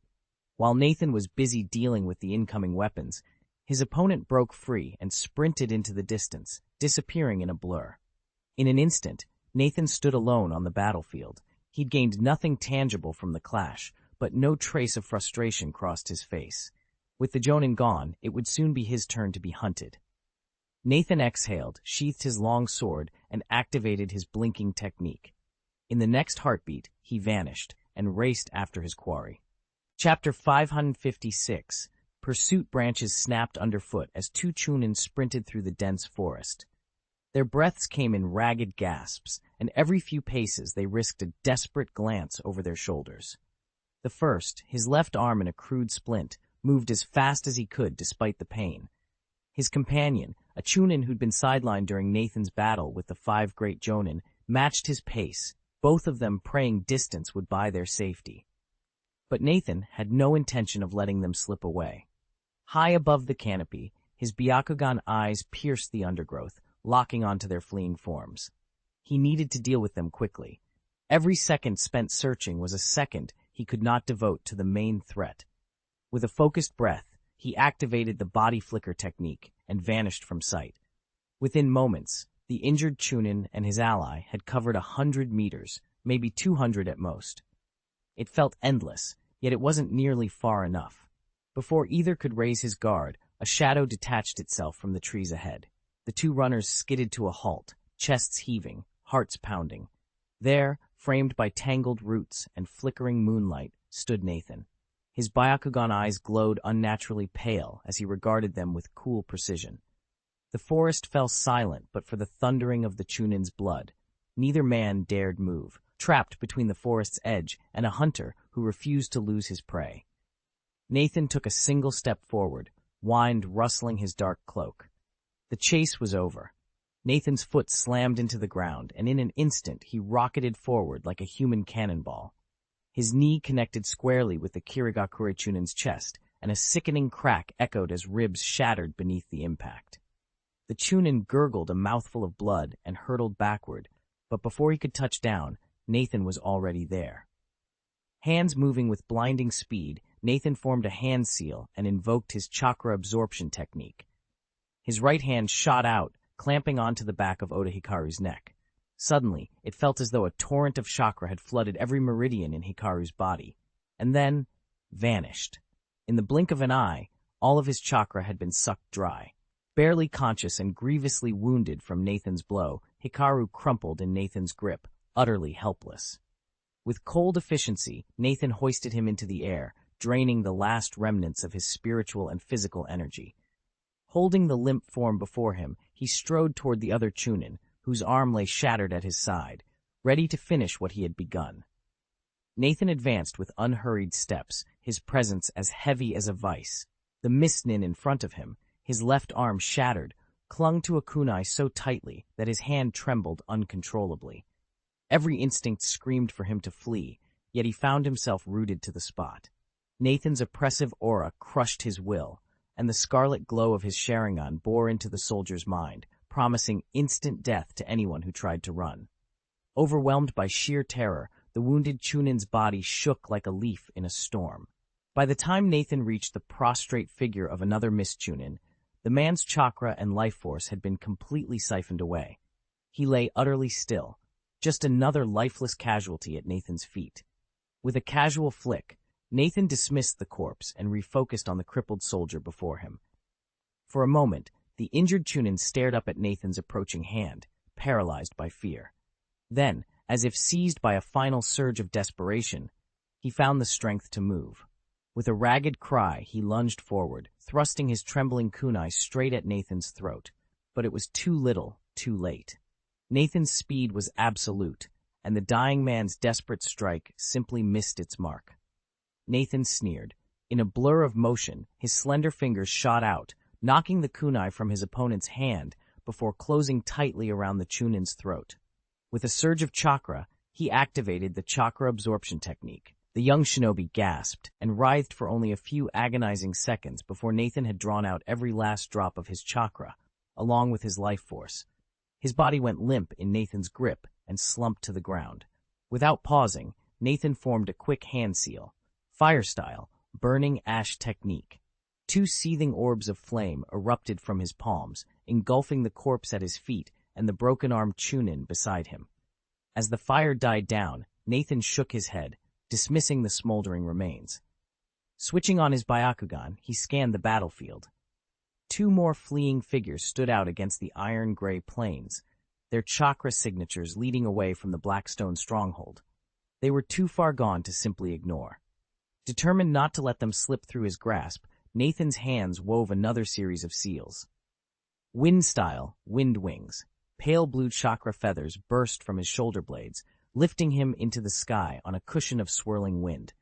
With effortless grace, he launched himself after his next targets, every bit the predator in midair. Nathan beat his wings and shot into the sky, closing on the last Kirigakure Chunin at breakneck speed. This was the same shinobi who'd carved open his own chest and abdomen not long ago. Despite emergency treatment and rest while Nathan battled several jonin, the Chunin's wounds were still raw and bleeding. He'd sheltered alongside a Kirigakure special jonin whose injuries were only superficial. Nathan didn't know what bound the two together, but the special jonin's single-minded defense told him all he needed. There was a weakness to exploit. Even if a direct one-on-one fight might suffice, Nathan preferred to end this quickly. 2 minutes later, Nathan hovered over a motionless figure, his face darkening at the sight of the Chunin's mangled, blood-soaked body. "Protecting comrades?" he muttered under his breath. What a joke.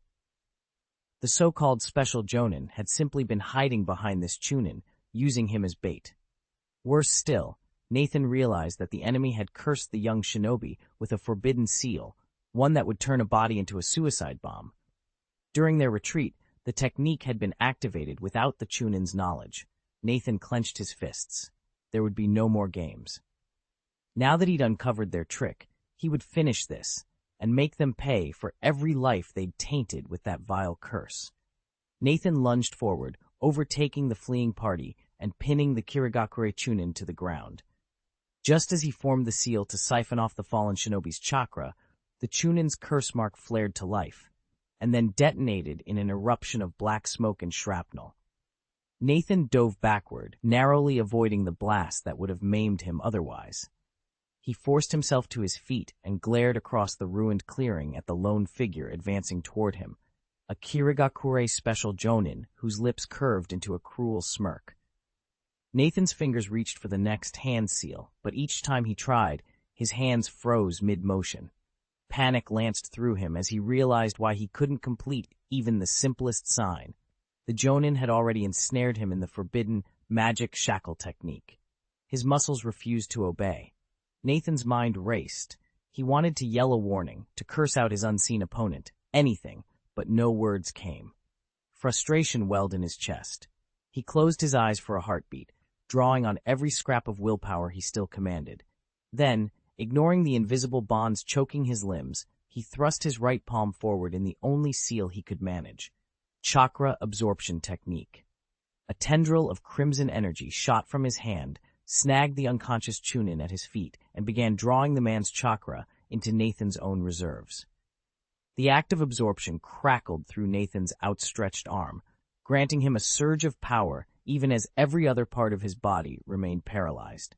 He would need that strength, and fast, if he hoped to break free of this shackle before the special Jonin closed in for the kill. 1 second, 2 seconds, 3 seconds. Even a special Jonin still outclasses a Chunin when it comes to chakra reserves. Nathan held his focus for a full 7 seconds, siphoning nearly 14,000 chakra points from his opponent before the man finally went limp. Beside him, a Chunin-level ninja had already expended most of his energy in vain. Nathan stole the remainder with a casual flick of his hand. With a crackling pulse of chakra, both bodies collapsed to the ground. Before dust could settle, Nathan invoked Fire Style, Scorching Technique, unleashing a torrent of searing flames that reduced the fallen shinobi to ash. The air shimmered from the heat, even as he activated Wind Style, Wind Wings, propelling himself skyward in a gust of cutting wind. From his vantage point above the battlefield, Nathan activated his Byakugan and scanned the surrounding terrain. The 4 remaining Mist Village Jonin had already scattered in their attempt to regroup. Concentrating, he formed the seals for Shadow Clone technique. With a sharp exhalation, his form split into 4 identical Nathans, each crackling with chakra. He nodded once to the 3 clones. "You've got the 3 weaker Jonin," he ordered. "I'll take care of the strongest, Hozuki Muzuki." In an instant, the quartet launched themselves forward, 3 clones racing after their targets, and Nathan diving straight toward Mizuki, ready to finish the battle. Chapter 557, Team Annihilation. Thanks to the Byakugan and Wind Style, Wind Wings, Nathan had no trouble picking up Guideng Wuyue's trail, and the traces of the other 3 targets, too. Wasting no time, he activated the heart-to-heart technique, linking minds with his 3 shadow clones and feeding them each precise coordinates. Then he touched down and dashed toward Guideng Wuyue's position. Deep in the forest, Guideng Wuyu crashed through tangle and bramble, pressing his breath into ragged gasps. Suddenly, a kunai screamed toward his back at impossible speed. A chilling jolt raced up his spine, firing his instincts. He flung himself sideways just in time. Whoosh! The kunai buried itself deep in a thick tree trunk, leaving only its tail protruding from the bark. Guideng Wuyue's eyes went wide. That force, no mere human could have thrown with such power. His heart pounded as he searched for the unseen attacker. Nathan barely had time to think before another kunai whistled in from behind, aimed straight for the spot where he'd been standing. He could have turned to block it, but after the force and velocity of the previous throw, he knew there was no chance of stopping it. Trusting his instincts, he plunged sideways into the undergrowth. His caution paid off. The kunai buried itself with a bone-shaking thud into a distant oak, gouging a deep hole. From the speed it carried, Nathan could only imagine the devastation it would have wrought on flesh and bone. Silently, he adjusted his position behind a thick tree trunk and peered out at his opponent. Not far off stood a lone figure, wind eddying around his open palms. Nathan watched as the man stretched his fingers, forming a cradle for another kunai. In the next heartbeat, the blade snapped free, fired like an arrow. Nathan ducked just in time. The cold steel slammed into the oak beside him, harmlessly embedding itself in the bark. The thrower let out a soft sigh. "Such a pity," he murmured, easing his hands down. Nathan's heart pounded. He wiped damp sweat from his brow and squared his shoulders. The silent forest held its breath, waiting for the next move. Nathan was the one who had just appeared, and the way he'd launched that kunai was no ordinary throw. He'd tapped into wind style, fierce gale palm, a jutsu he'd reverse-engineered back at Eugene Harbor and mastered to perfection over 10 days ago. As a C-rank ninjutsu, it's nothing spectacular in a full-on duel. But when used to propel ninja tools, its power becomes formidable. The kunai sped through the air with a force and velocity far beyond normal human limits. Even if an opponent knew exactly where they were coming from, they wouldn't dare try to catch one bare-handed. Of course, there's a drawback. The technique sends projectiles careening in a rigid, unbending line. Any foe with sharp senses and solid battlefield experience can sidestep it, just like Wu Yue did a moment ago with her ghost lantern trick. Thoughts racing, Nathan didn't hesitate. He drew the long sword at his hip in one smooth motion, a verdant glow rippling across his form. Channeling his chakra into his blade, he unleashed his flash strike technique and surged forward, intent on cutting off Wu Yue before she could mount another clever dodge. On the other side of the clearing, Wu Yue caught sight of Nathan barreling straight toward him. He realized in an instant that retreat was impossible. Cornered and desperate, he felt a savage thrill ignite within him. In one fluid motion, he drew a kunai and lunged at Nathan. Metal rang out against metal in sharp, echoing clangs. Like wraiths in the moonlight, they darted from tree to tree, alternating between hand-to-hand maneuvers and bursts of ninjutsu. Neither combatant would yield. Wu Yue's skill was undeniable, though he'd held back his water transformation secret art, wary of Nathan's lightning speed escapes. His solid fundamentals let him stave off blow after blow, yet such ferocious defense could only last so long. Mere minutes into the clash, Nathan's superior raw power began to tell. Obviously outnumbered and forced to conserve his speed, he could now unleash everything he had in a one-on-one duel, and finally, the momentum swung firmly in his favor. Guideng Wu Yue finally understood why Nathan was called the Ghost Sword. His speed was uncanny, and his swordsmanship so otherworldly it might as well have come from beyond the grave. While Wu Yue mulled that thought, Nathan's eyes flashed red as he activated the Sharingan, silently weaving his hypnotic jutsu. Within moments, Wu Yue's gaze glazed over in a vacant trance. "No, not good," Wu Yue gasped, as if waking from a nightmare. He forced himself back a step, desperate to snap free of the illusion, but it was too late. At the precise instant his senses faltered, Nathan struck. First came the instant sword technique, a blur of motion that erased every inch between them. Then, without pause, he unleashed the illusion sword technique. A razor-thin wind chakra sliced through Wu Yue's robes and bit into his chest with a burning sting. Alarm exploded in Wu Yue's heart as he stared at the spectral blade hovering inches from his face. Rooted to the spot, he had no time to think, only to brace for the final, inevitable blow. Nathan's opponent acted on pure instinct, unleashing his family's secret water transformation technique. In an instant, his form dissolved into a shimmering pool of liquid, hoping to slip past Nathan's fatal strike. He counted on the fluid chaos to buy him just enough time, if only Nathan didn't react quickly enough to swing his blade. Nathan, however, had anticipated every contingency. The moment his foe melted away, a triumphant smile curved Nathan's lips. A sudden crackle filled the courtyard as the wind chakra coiling around his sword abruptly shifted into raging lightning. Brilliant arcs of electricity danced along the blade's length, turning it into a living thunderbolt. No, the water-turned figure gasped as he tried to flee, or perhaps undo the transformation, but his numbed liquid body refused to comply. His senses dulled, his reaction time shattered. Nathan's lightning-forged blade cut through the air in a single, precise arc. Electricity exploded upon contact, surging into the water-bound warrior's form. His entire body trembled, shattered by the current that crackled through every droplet. The courtyard went silent, but for the fading echo of electricity. On the ground lay the fallen man, racked with spasms, powerless to resist, as Nathan's blade hummed with residual energy. Victory was his, swift, decisive, and charged with the raw force of storm-born lightning. Nathan reverted to his human form, his clothes torn and his body still smoldering. Despite the pain, he stayed on high alert. In one swift motion, he extended his left hand, chakra condensed in his palm, forging a razor-sharp scalpel. With surgical precision, he sliced through Wu's major nerve nodes, instantly paralyzing the elder shinobi and eliminating any further threat. Now that Wu was helpless, Nathan moved on to his true goal, extracting intelligence from the veteran ninja's mind. As a high-ranking shinobi, Wu would possess invaluable secrets, information Nathan needed to plan his next move. Without hesitation, he activated his Sharingan and wove a powerful genjutsu, drawing Wu's consciousness into an illusionary realm. Inside that dreamscape, Nathan guided him through carefully crafted prompts, probing memories for every detail that might prove useful.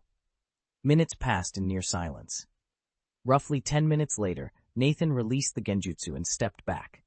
He opened his eyes, a thoughtful expression settling on his face. The memory dive had yielded critical data, but deciphering those secrets and turning them into a concrete plan would take time. For now, there was no reason to rush. Nathan hesitated only a moment before raising his hand and unleashing the chakra absorption technique. He could feel Kazuki Wu's life force draining away beneath his touch. Just as the last vestiges of chakra slipped free, 3 shadow clones materialized at his side. Nathan gave them a curt nod, proof enough that the mission was complete. In that instant, every member of the Mist Ninja squad lay defeated. Not one stood to oppose him. Chapter 5 and 58, Harvest and Reinforcement. Nathan lifted his hand, formed the requisite seal, and unleashed his ninjutsu, fire-style, incineration. In an instant, a searing sphere of flame enveloped Kazuna Wu. When the blaze subsided, nothing remained but a pile of ash. Surveying the aftermath, Nathan took stock of his gains. In this engagement, he had subdued 7 chunin from Kirakure. One had been so grievously wounded that no life force remained to extract, but the other 6 had their chakra and spiritual energy drawn dry.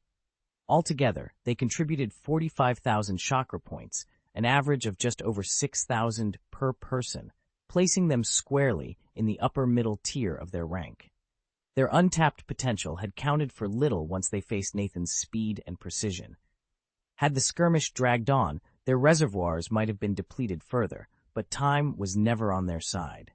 His harvest did not end there. He'd also leached chakra, spiritual energy, and physical vigor from 2 jonin and 3 special jonin. With these reserves now added to his own, Nathan stood more powerful than ever, ready to face whatever challenges lay ahead. Of the 12 donors, the first group had lent him over 35,000 chakra points, and the second roughly 40,000, bringing the total infusion to about 120,000 chakra, nearly the upper limit Nathan could safely contain. Because of that, he hadn't dared activate the full shadow clone technique yet. Instead, he stood quietly before his 3 shadow clones, weighing how best to distribute the newly acquired chakra. At first, Nathan had planned to dump every last point into the training he'd neglected during the Mist Ninja's recent operations. But after a moment's reflection, he decided to concentrate his resources on just 2 fundamentals, the Shuriken Shadow Clone technique and his chakra feather armor. 2 reasons prompted this choice. 1, the chakra supply, while substantial, wasn't enough to boost every skill at once. And 2, these 2 techniques offered the greatest immediate payoff. Mastering the Shuriken Shadow Clone technique would directly support Nathan's future development of the Shadow Sword technique and sharpen his close-quarters fighting style. Meanwhile, enhancing the Chakra Feather armor promised a significant defensive edge. With that settled, Nathan took a steadying breath and began channeling chakra into the twin pillars of his next breakthrough. Nathan had tested the new technique repeatedly and was convinced it was ideal for throwing an enemy's formation into disarray. It demanded far less chakra than Wind style, great breakthrough, yet its unpredictability made it a perfect complement to his Earth style, hardening technique for bolstering his magic defense. He knew that, over the coming days, he'd be forced into one confrontation after another. Though he trusted his own strength, he'd rather err on the side of caution, and strengthening these two skills would be a solid first step. All right, let's go for it.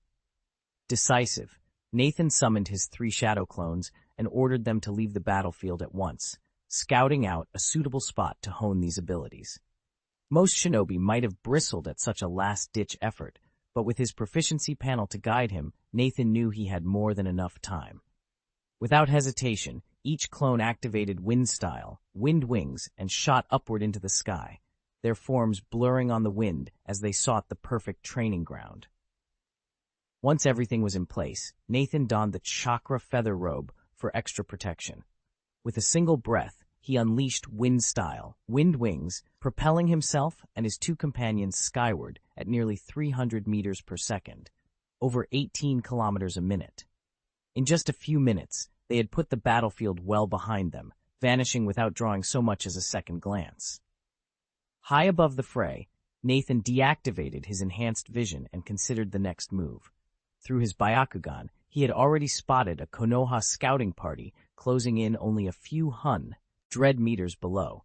He had no desire for a face-to-face encounter, so he formed a shadow clone and left it to handle any questions the shinobi might have. Then, mounting the wind currents once more, he and his real team slipped away. Nathan resumed his aerial patrol, eyes scanning the horizon for their next target. As for the intelligence gleaned from Guideng Wuyu's head, he tucked it safely in the recesses of his mind. The time to act on that information had not yet come. Nathan needed more time to prepare. He summoned his status display and studied the numbers. After 11 days of non-stop training, his mastery of the Shadow Clone technique had climbed past level 6, 9,000 out of 10,000 points. One more breakthrough would push him to level 7. And if his theory was correct, level 7 would automatically teach him the multiple Shadow Clone technique. With that power at his command, his entire plan could finally fall into place. "Stay patient," he murmured to himself, closing the display. Folding his wings, he shot upward, leaving the forest in his wake. A few hundred meters below, amid the shadows of the treetops, a squad of Konoha ninja watched Nathan's form vanish into the sky. They came to an immediate halt, boots crunching on leaf-strewn ground. "Captain," one of them said, voice tinged with uncertainty, "shall we keep moving?" The senior operative, a Konoha special jonin, turned to the shinobi at his side. The others followed his line of sight. It was a Hyuga Chunin, his pale Byakugan eyes giving him an eerie, otherworldly stare. All waited silently for him to speak. After a long moment, the Chunin blinked, the whiteness of his eyes sharpening with resolve. "We proceed," he said at last. "Maintain formation. Let's see where he's headed." Ling felt dozens of eyes on him, but he said nothing. Calmly, he raised his hand, drew in chakra, and activated his Byakugan. Almost at once, the veins at his temples bulged, and a faint dark pattern appeared in his pupils. He swept his gaze across the clearing and spotted Nathan standing near the edge. Nathan must have sensed Ling's scrutiny. He turned, and in a flash, 2 scarlet Sharingans swiveled into Ling's line of sight. Overwhelmed by the power in those eyes, Ling blinked and instinctively shut his own. Ling drew in a slow, steady breath. As he opened his eyes, he thought, "Of course, an Uchiha prodigy's eyes are something else." The lead jonin of the Konoha Special Forces strode over, concern etched on his face. "Ling, what's the matter?" Waving a dismissive hand, Ling managed a brief smile. "It's nothing." He hesitated, then added, "Nathan Jonin might have left a shadow clone behind." Then he paused, recalling the intensity of those Sharingan, and amended himself. "Actually, I'm not entirely sure it was a clone. Anyway, he's still there, and it looks like he's waiting for us. At the sound of those words, the lead jonin of the Special Konoha unit didn't pause for a second. He didn't care if the figure ahead was the real person or merely a shadow clone. So long as Nathan's presence remained, they could uncover whatever lay hidden in this place. With that, he gave the signal, and the team surged forward once more. On the other side of the clearing, Nathan's shadow clone stiffened as it realized Hinata was spying on them. His grasp of the Byakugan was as sharp as any true Hyuga shinobi's, and he noticed the telltale ripple around her eyes the instant she activated it. He'd already taken precautions. Knowing a Hyuga was embedded in the reconnaissance squad, he had hidden his original body elsewhere. During this mission, he'd stopped sealing his Byakugan, and exposing it here would be impossible to explain. Better to let the clone handle their movements. Besides, the clone couldn't fully wield the Byakugan anyway. Unlike the Sharingan, the Shadow Clone technique can't duplicate a dojutsu that hasn't been completely assimilated into the user's chakra network. Satisfied with his assessment, the clone melted back into the shadows, leaving Nathan's secret safe foe. The moment. Could you please provide the full chapter text you'd like me to revise? That way I can ensure I preserve all the plot points, characters, and details while making the narrative flow smoothly in idiomatic English. Chapter 559, Meeting and Escape. A few minutes later, a Konoha reconnaissance squad appeared at Nathan's position. Nathan recognized their leader immediately, Iwata Ikki, a seasoned ninja famed for his intelligence gathering and sensory skills. Ikki approached at a brisk pace, his keen eyes sweeping over the smoldering ground. "Nathan," he called out as he drew near. "What happened here?" As Ikki spoke, he surveyed the scene. Blackened earth, shattered wood, and cratered stones testified to a fierce confrontation. And judging by the depth of the scorch marks under Nathan's feet, his opponent had paid a heavy price. But Ikki wasn't asking about this single skirmish. He wanted to know what had transpired across the entire region in recent days. Nathan gestured toward the wreckage. "We left the base not long ago and made a beeline for this area. We expected to run into the enemy sooner, but they were gone. What we did find were traces of battle everywhere we looked." He led them over to a nearby clearing littered with broken weapons and discarded armor. In the thickest part of the woods, we even came across several bodies of mist-hidden ninja, each one cut cleanly in half. Whoever did this knew exactly how to strike.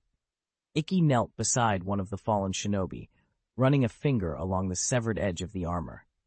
"This is brutal," he murmured, "and precise. Whoever our enemy is, they're not just outnumbered, they're outmatched."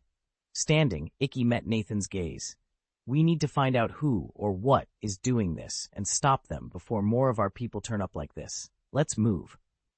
With that, the two of them slipped back into the forest shadows, determined to trace the enemy's path and uncover the force behind the massacre before it claimed any more lives. Iwata Ikki had already pieced together most of what happened from the evidence, but he still needed Nathan's first-hand account to be sure. After all, Nathan was the only one who actually saw it. At Ikki's prompting, Nathan tore his eyes away from Hinata Ling and faced him. "About 10 minutes ago," Nathan began, "I was on a routine patrol when I spotted a squad of mist shinobi skulking around the perimeter. From the way they were moving, it was clear they planned to raid our base, so I intercepted them. The skirmish you just walked in on was my doing." In his explanation, Nathan conveniently shifted the time of discovery back by several minutes and didn't mention why he hadn't reported the intrusion to headquarters. But now that the threat was eliminated, those details seemed beside the point. If anyone pressed him later, he could always say that the Black Stone base was close enough to handle it himself, no backup needed. With the enemy dealt with, Nathan finally allowed himself a small, triumphant smile. "Well, that takes care of them. Who's up for celebrating with some food and drink?"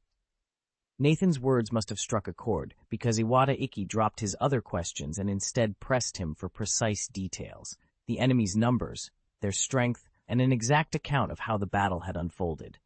Nathan didn't hold back. He recounted everything with clear, methodical precision. Since the later stages, collecting evidence, analyzing enemy intent, didn't require his involvement, the debrief ended almost as soon as it began. With a flick of his hand, Nathan dispelled his shadow clone, merging all its memories back into himself. Meanwhile, as he soared above the battlefield, fresh memories suddenly surfaced in Nathan's mind. He skimmed through them in an instant and muttered, still as dependable as ever. A faint smile tugged at his lips. He was pleased that Ikki hadn't managed to pry into every secret he held, and he made a mental note to come to the other man's aid if danger ever threatened. Brushing the thought aside, Nathan shifted course, banking sharply and cutting through the air toward the northwest.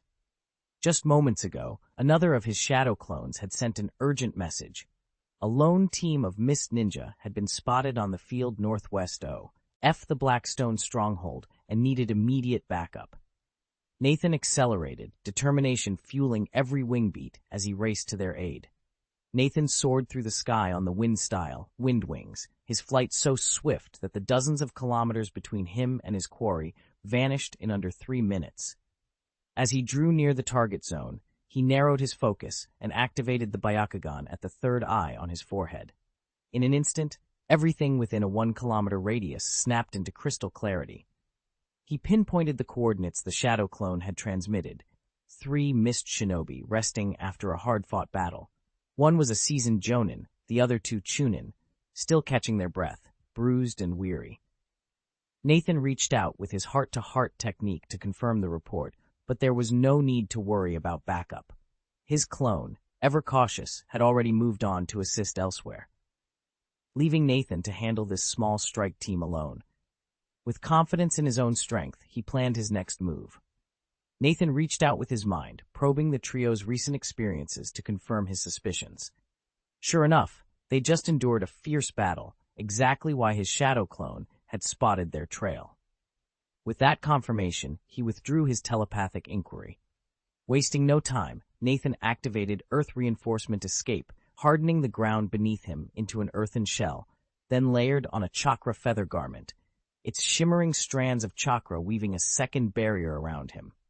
Twice protected, he shot through the air at top speed toward the hidden group's location. Below him, in a small clearing amid the trees, Yuhua sat nursing her wounds. She replayed the fight in her mind. Had she not trusted that sudden flash of inspiration to spawn a water clone and mislead her opponent, she would have died right there. One deception had saved her life. Could she count on 2 or 3 deceptions next time? Today she'd been fortunate, facing an enemy with dull perception. But what if her next adversary possessed keener senses? A single trick might not be enough to keep her alive. She pressed her hand to the gash on her side, uneasy at the thought. Even if she never faced an enemy like that again, how long would this pointless war drag on? Would it ever end? Yuha found herself unaccountably anxious about the future. Shinobi from Kirigakure had long lived under crushing pressure, a regime that might pass unnoticed in peacetime, but turned every life-and-death moment into sheer terror. Fresh from a brush with death, her thoughts spiraled as exhaustion and dread closed in.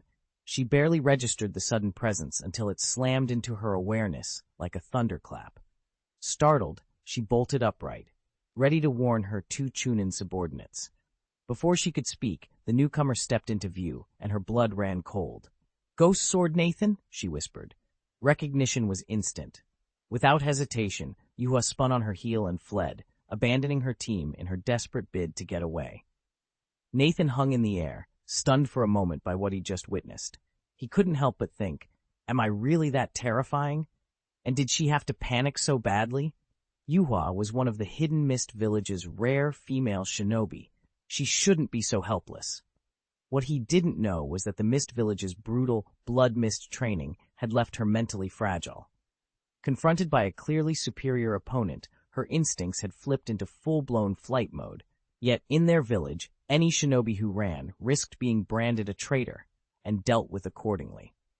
Shrugging off thoughts of Yuhua, Nathan refocused on the 2 Chunin who had just scrambled to their feet. With a powerful beat of his wings, he dove down between them in an instant.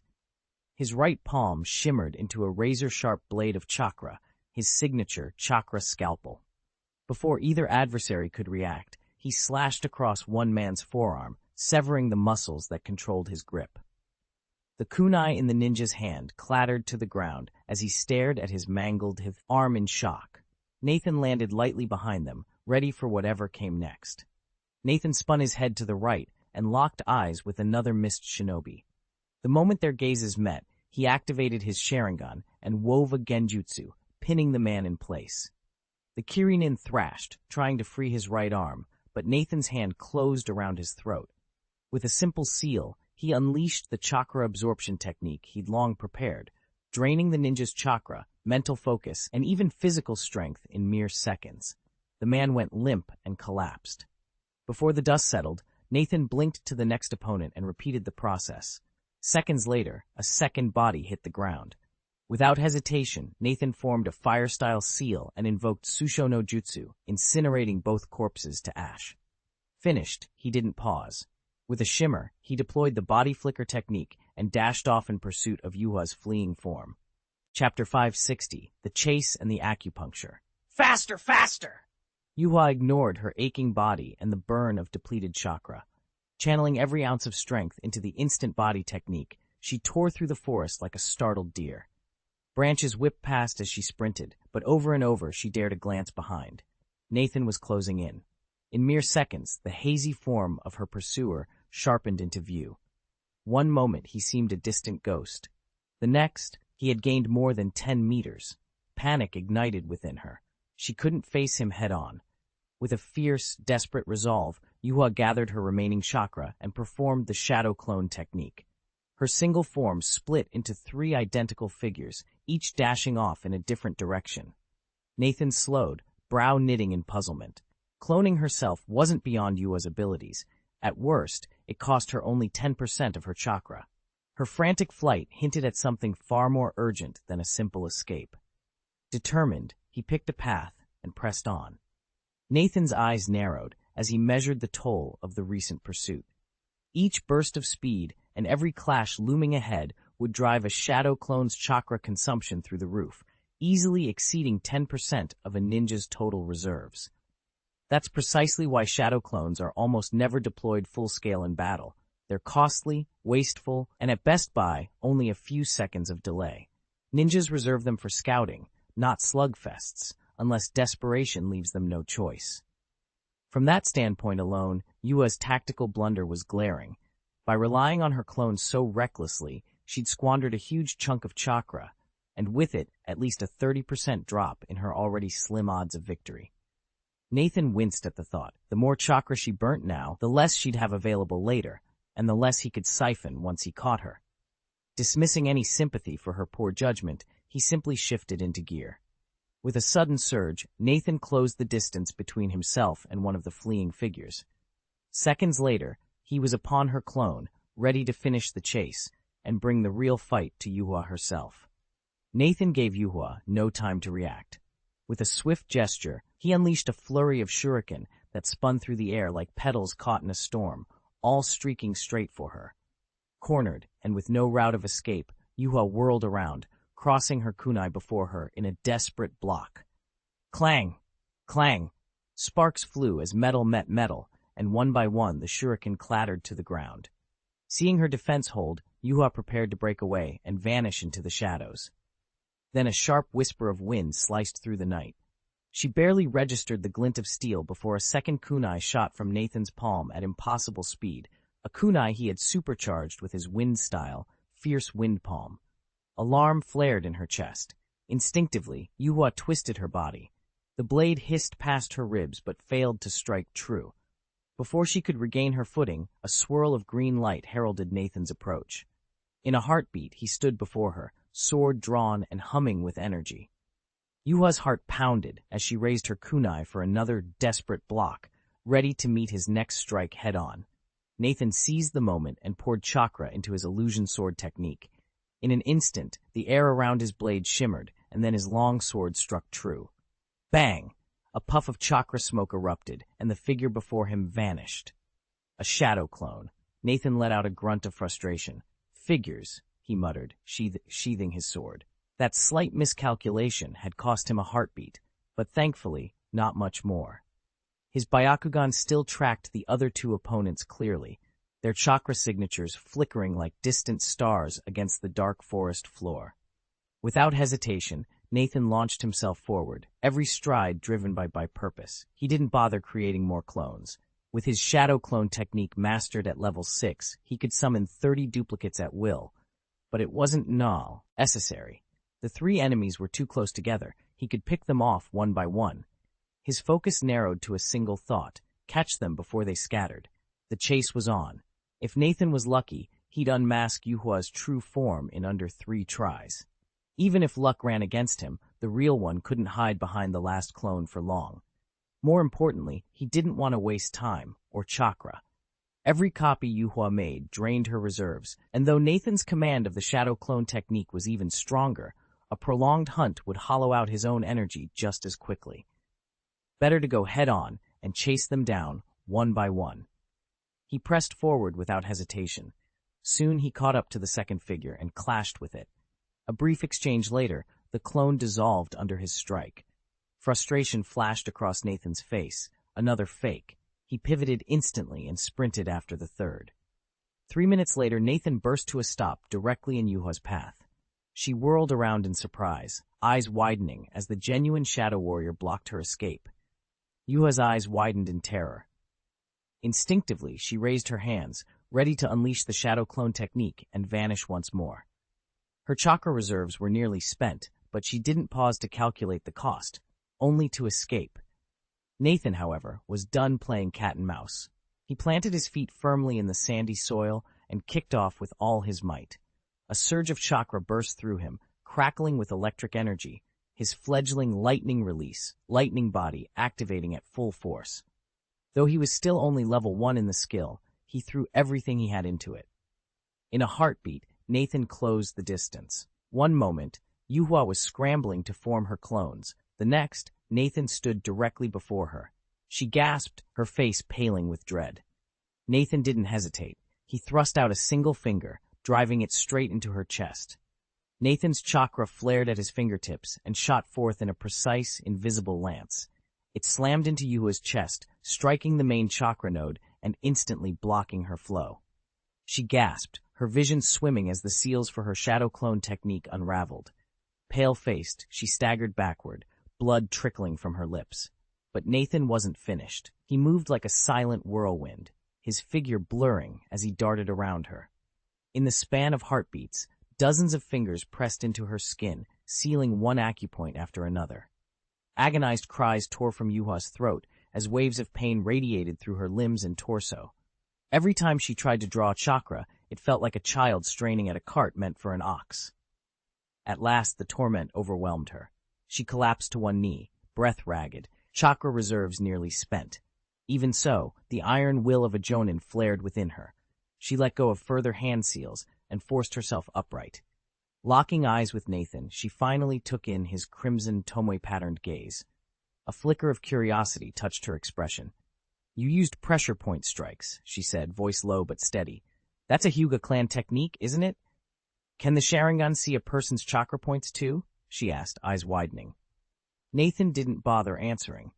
He just employed the Hyuga clan's chakra control technique, not with his Sharingan, but with the Byakugan-like white tomes that had appeared between his brows. He saw no reason to explain the finer points of his abilities. Her knee-jerk panic had improved over their last encounter, yes, but Nathan still felt annoyed at how much of his chakra she'd forced him to waste. Let her remain in the dark. Without another word, Nathan shaped a hand seal and activated his chakra absorption technique. His fingers tightened around her neck. Almost instantly, threads of chakra began to leak from every pore of her body. They converged into a luminous torrent that surged into Nathan, empowering him. In barely 2 heartbeats, her chakra reserves were utterly depleted. Nathan released her throat only when he realized just how much energy had been squandered. Yet he wasn't satisfied. With a cruel smirk, he deepened his grip on the technique, forcing her remaining spiritual and physical energies to coalesce. In a rush, those final fragments of vitality were ripped from her and absorbed into his own chakra reserves. He stepped back, breathing easy now that his power was fully restored. She collapsed to her knees, utterly spent, both body and spirit drained dry. Nathan allowed himself a small smile. A lesson learned. Perhaps, but one she would never forget. After a few seconds, all of Yuhua's spiritual and physical energy had been siphoned away by Nathan. With a hollow thud, Yuhua collapsed to the ground, nothing more than a lifeless corpse. Nathan relaxed his grip, letting the body drop, then quickly formed a hand seal. He drew in a surge of chakra and called forth his ninjutsu, fire style, Sushokujutsu. A blazing sphere ignited in his palm and expanded in an instant, reducing Yuhua's remains to ashes.